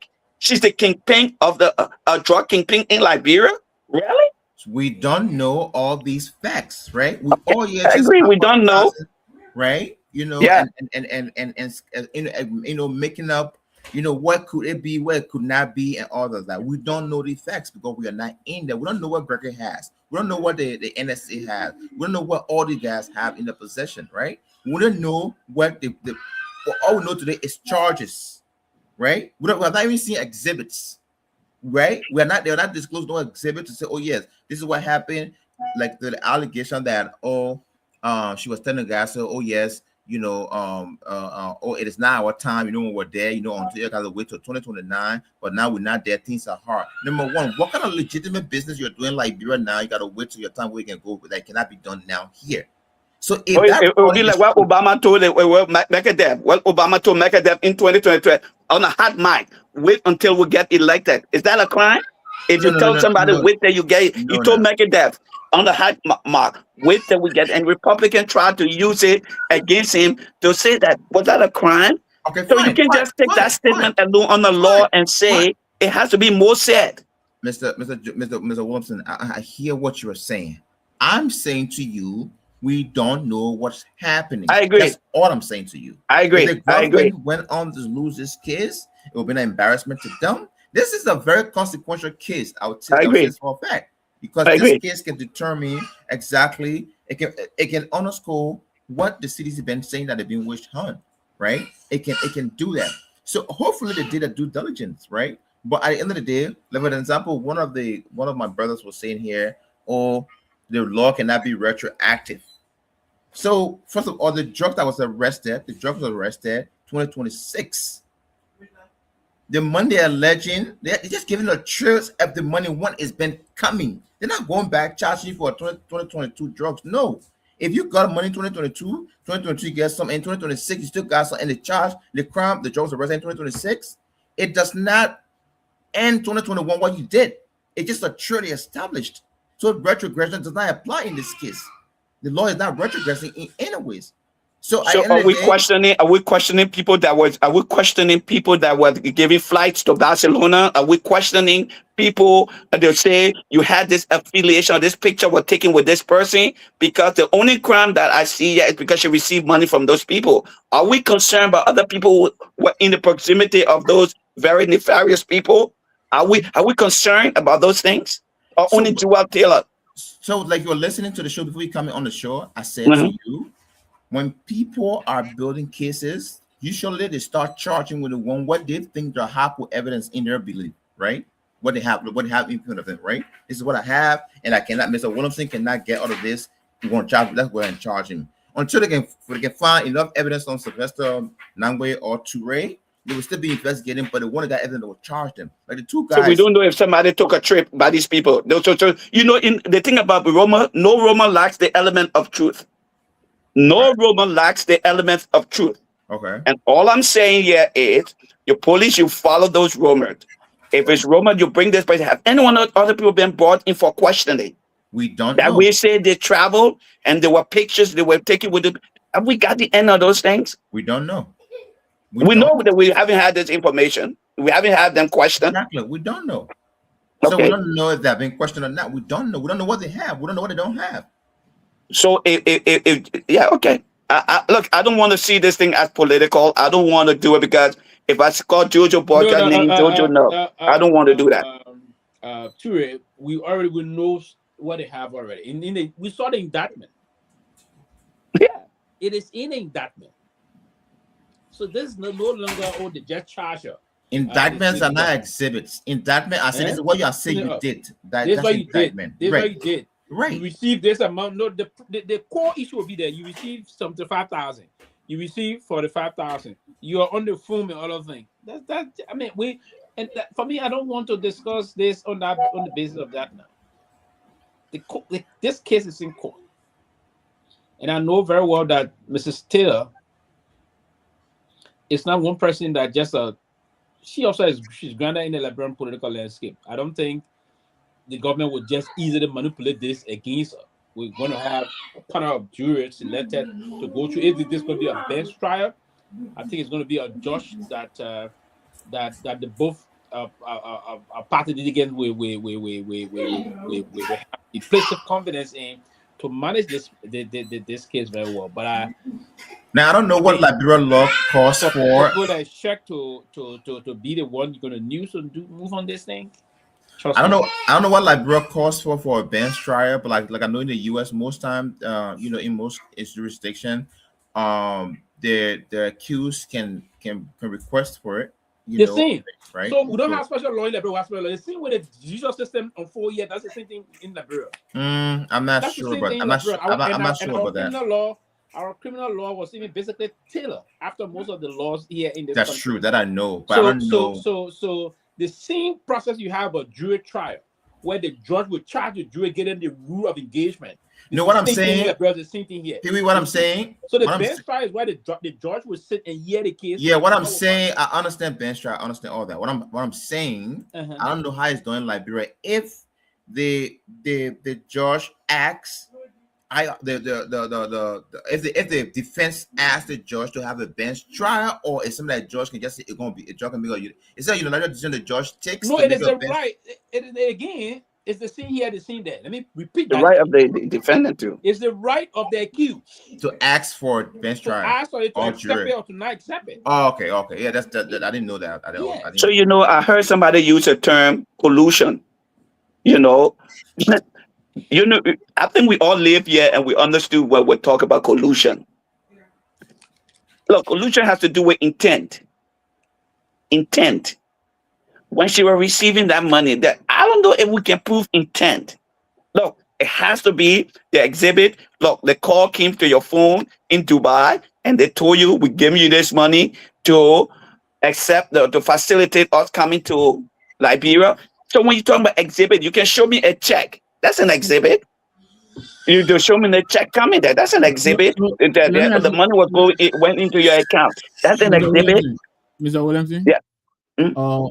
is there a specific uh amount for that qualifies for money laundering? I know you seem to suggest that No, once I don't. there's I don't think. I don't think. No, it can be. Yeah, no, I don't think it's a specific amount. It's okay, what you do with the money when you get it. okay, Because just because you receive money, the money has to be laundered. right, Either turn illegally, you got the money and you turned it into something. It doesn't have to go back to the source, but normally it will find its way back to right, the source of illegality. It was so what we're saying that she received the money from some people who probably were drug dealers. If I had an organization, somebody work, it happens here in America. People, I remember I go back to Hillary Clinton. Hillary Clinton gave Trump back his money, where Epstein money, they sent it back to the foundation. yes. But because you got the money from Epstein, who's a bad character, does that mean you're part of Epstein nefarious No, act? no, no, no, no, no, Epstein no, contributed. No, Epstein no. was a molester of young people, contributed to many Democrats' campaign. That is a good example. Okay? Yeah, I Yeah. mean, I agree with. Look here, even here in Jersey, Bob Yes. Menendez, Menendez, all of those people. Do that Jimmy Fetterman, mean? all these guys that Yes. returned them. But I'm just asking the question because again, I think we're all agreeing here that there's going to be a very difficult case. But I think we shouldn't start taking it apart and acting that some aspect of this case is so minute that it may not qualify for anything because all they're looking for is a charge that will stick. I understand $135,000 may not be a lot, but if they can find a way to like you're saying, what does he do with it? If they can find a way to make it stick, that's one. But I'm also reminding us, money laundering is not the only charge that is being levied against all. Criminal facilitation is there. Illegal, distribution without license is there. Distribution of what? Drugs, narcotics. Okay. So It's on the charge sheet. So there that's what I'm trying to say. What's on the charge sheet, it's okay. Well, those are heavy crime. Now, Yes. one will be thinking in Liberia, okay, you're distributing. Let me hand Listen, it back to you. Let me hand it back to you. I beg you.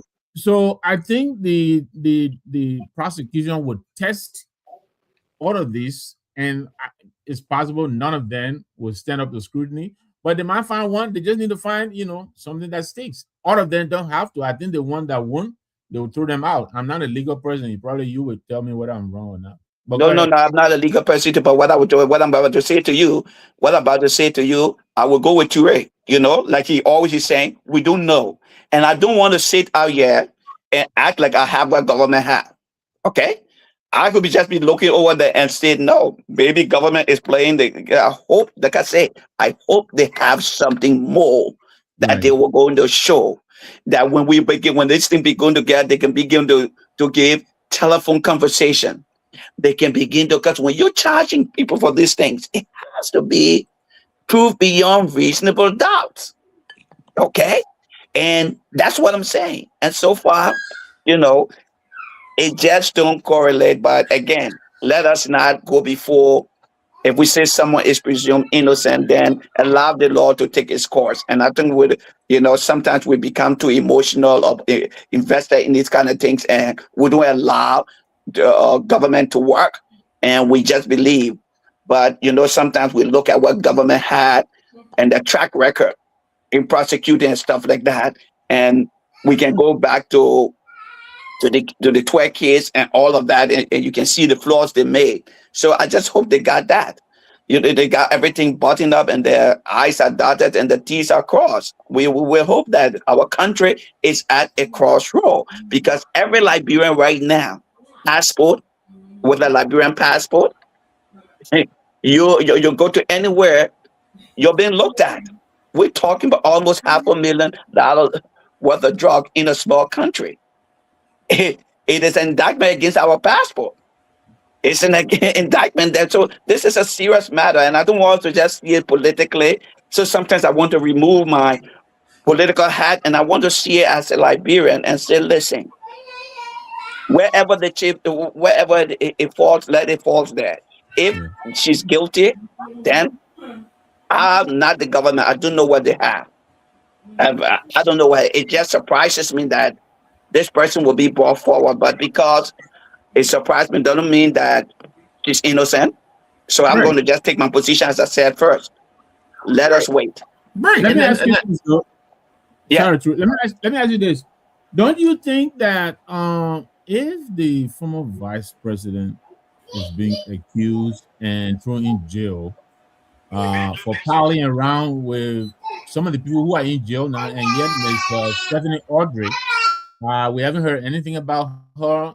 Even the Gregory Coleman, who has been found to be in the company of this lady, don't you think that it's about time that these people were also brought to face the law? Miss Audrey, I think she's still out and about. I believe she's out of the country, but I'm sure she can be charged in absentia. Do you think IG Coleman still is credible enough to be a part of the investigation of this case? Well, that's what I don't think so, but that's why the recusal is something people are are calling for. And to somebody said there was a $10,000 that he was a part of. He gave command to escort the drugs. There's Mhm. so many things, and if our Gregory, I will recuse myself in the midst of all of these things for the respect of the integrity of the investigation. It's not recuse because I'm yourself. wrong, Recuse yourself from the but job or from the investigation. huh? Recuse For yourself the from the Jennifer job investigation, I will or recuse myself because of But all these things. if he would, I mean, his job is to investigate. So how will he recuse? no, So he how? can actually he can Because actually the other he can, people, the other people, the deputy that can he recuse can is not actually just recuse himself from the Yeah, investigation, by but the still be the main investigation. character. yeah. Yes, Dule Biago did, right? yeah, Uh, do things. But so somebody asked a question the other day. There was a stuff in Minnesota with cars. Did the government purchase those cars? That's other questions. I don't know. Gregory has a right. Gregory is my friend. He said so. He can. I don't want to impugn his character. I don't have any facts against what he's saying. It's just for the integrity of the investigation. If I were in his position, I would recuse myself. But it's not that he's done anything wrong that I can prove. yeah, so that is a decision that an individual will take, most especially an individual who is within, knowing what he or she is doing, knowing how hard they're working, knowing what kind of leads he or she is following. That's something that would take. That's one decision that would take, right? Um, but but the idea, for example, his deputy who came out and said, "Oh, um, you know, you know, they received he received some $10,000, for the fact that he's not being charged yet is question. But when he was at the press conference last week, he said the man went through the internal, I got an OPS or Office of Internal, yeah, the internal investigation. yeah, he went through there, and they're whatever, and they're going to send him back to somewhere, and then subsequent charges will be coming a level against him. That's something he said the other day. The time is and it's too long. I feel like it should have been done ever since, but I don't know what's going on within there. I don't know who is doing what and stuff like that. So I personally I think this is a win for Liberia. This kid is a double-edged sword for Liberia, because it sets a precedent that those now who are in charge or in power now should know that how to carry out the job and how careful they can be, because if anything happens and the name trigger is something tomorrow, they can also could be arrested, right? So it's a double-edged sword for Liberia as a country to win, right? Hopefully, if it's not politicized, right? And it's another thing where, for example, if Madam Taylor is actually involved, it's another win for the country where you can at least say, "Oh yes, it doesn't matter how big you are, we're able to bring you down and Yeah, stuff like that." that So no one's above the law. Yeah. so at least we can all say that, right? So But for the fact that we just here, like I So, always said, I'm sorry, but just use that as part of your closing because we're closing so we can start it up. So, why you on just close? right. So at the end of the day, I would say to everybody, Liberians for watching, who are I'm very, to be honest, if you ask me, I want I'm hoping that the government is right. Like I'm really, really, really, really, really, really, really like I'm 99.9999999% hoping that the government is right. That they have done a due diligence, they have done everything. That's my hope, right? Because anything to fall short of that, right? It will be a very, like I said, this case is very consequential to the Union Party, government, and the administration, and also speaks volume for a human rights violation or political persecution on international laws, whatever that may be, right? There's a lot of things that could go on with this case here. So I just hope that they have done the due diligence. If she's not guilty or she's not found guilty, then as a matter of fact, she should be let go. But if she is, I personally believe that she should not have special treatment. She had no right by the Constitution to have been informed or invited. There's nothing guaranteed in the Constitution. As a matter of fact, they dignified her today. She went to the court for the charges she has. She had handcuffs on her. She was dignified today. She went to court. Her hands were free. She got in the car by herself, and subsequently went to the central prison because, like we all alluded here, it's a non-buildable charge. This case, so she can get out bail. She can get no bond and stuff like that. And even some people asking for help arrest. I mean, house arrest. I don't think she deserves. I don't think any suspect for this case, for our constitution, deserves house arrest. If you're sick, we'll take you from there, transport you to the hospital, bring you back. Whether it's Joe Howatilla, whatever it is, I don't think anybody deserves any special treatment in this case. But that is sticking with hopefully they are right. They got all their things together. If not, then I think it's an embarrassment to the government. Mr. Lamwe, we're closing now. Yes, thank you very much, Sylvester, and also Abraham and Joel and Tamlin in the back, also junkies. Thank you also to our audience. Look, I think these are early days. I believe, in this case, I think there is a whole lot of it that we may not know about yet, and so I will caution myself to be careful. I don't want to be categorical in any position I'm taking here, but I have to say, yes, I think I was indignant. I think all of us expressed, our disappointment over the manner in which the former vice president was taken in, because she was, for all the reasons we're giving, a former first lady, a former senator of the Republic of Liberia, and a former vice president. A lot of us believe that she was entitled to certain courtesies because of the stature in society. But again, from what I saw today, I'm taking a little bit of consolation. I think the government has listened, in my opinion. I saw her today. She seemed to be dignified in her appearance, both her procession and recession in the court hall. And so, again, I hope that her legal team is going to bring it, just like the government is going to. Like all of you have pointed out, especially Sylvester and Joel. This is going to be a very difficult case for the government, it appears. But again, we don't know much about it yet. But great show tonight. Thank you guys very much. It's been great being with you. Hope to be back with you again tomorrow. Thank you, Mr. Williamson. Well, I only have one thing to say. Thank you to Closing Argument. This is my maiden conversation. I am happy to be. I've listened to you guys and seen you guys, and I want to thank you a whole lot for what you do, informing Liberians in the diaspora and at home about what's going on. So I'd like to thank you from the depth of my heart. As to this case, again, I want to be very clear. I'm not here to proclaim her innocence. I'm just here to say let due process take its course. And I will caution Liberians not to politicize this from either the opposition or the government. Don't politicize this matter. Liberia is being watched. This is a crucial moment. And I don't want us to politicize it. Let me close by saying that in the beginning, I said to myself, I asked myself the question, is why are there a lot of drug cases coming up under this administration?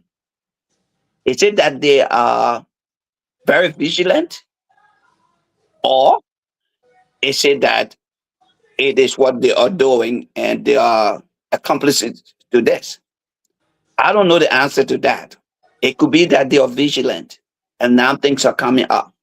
So let us wait and let us not just go out there and cast aspersion on what the government is doing.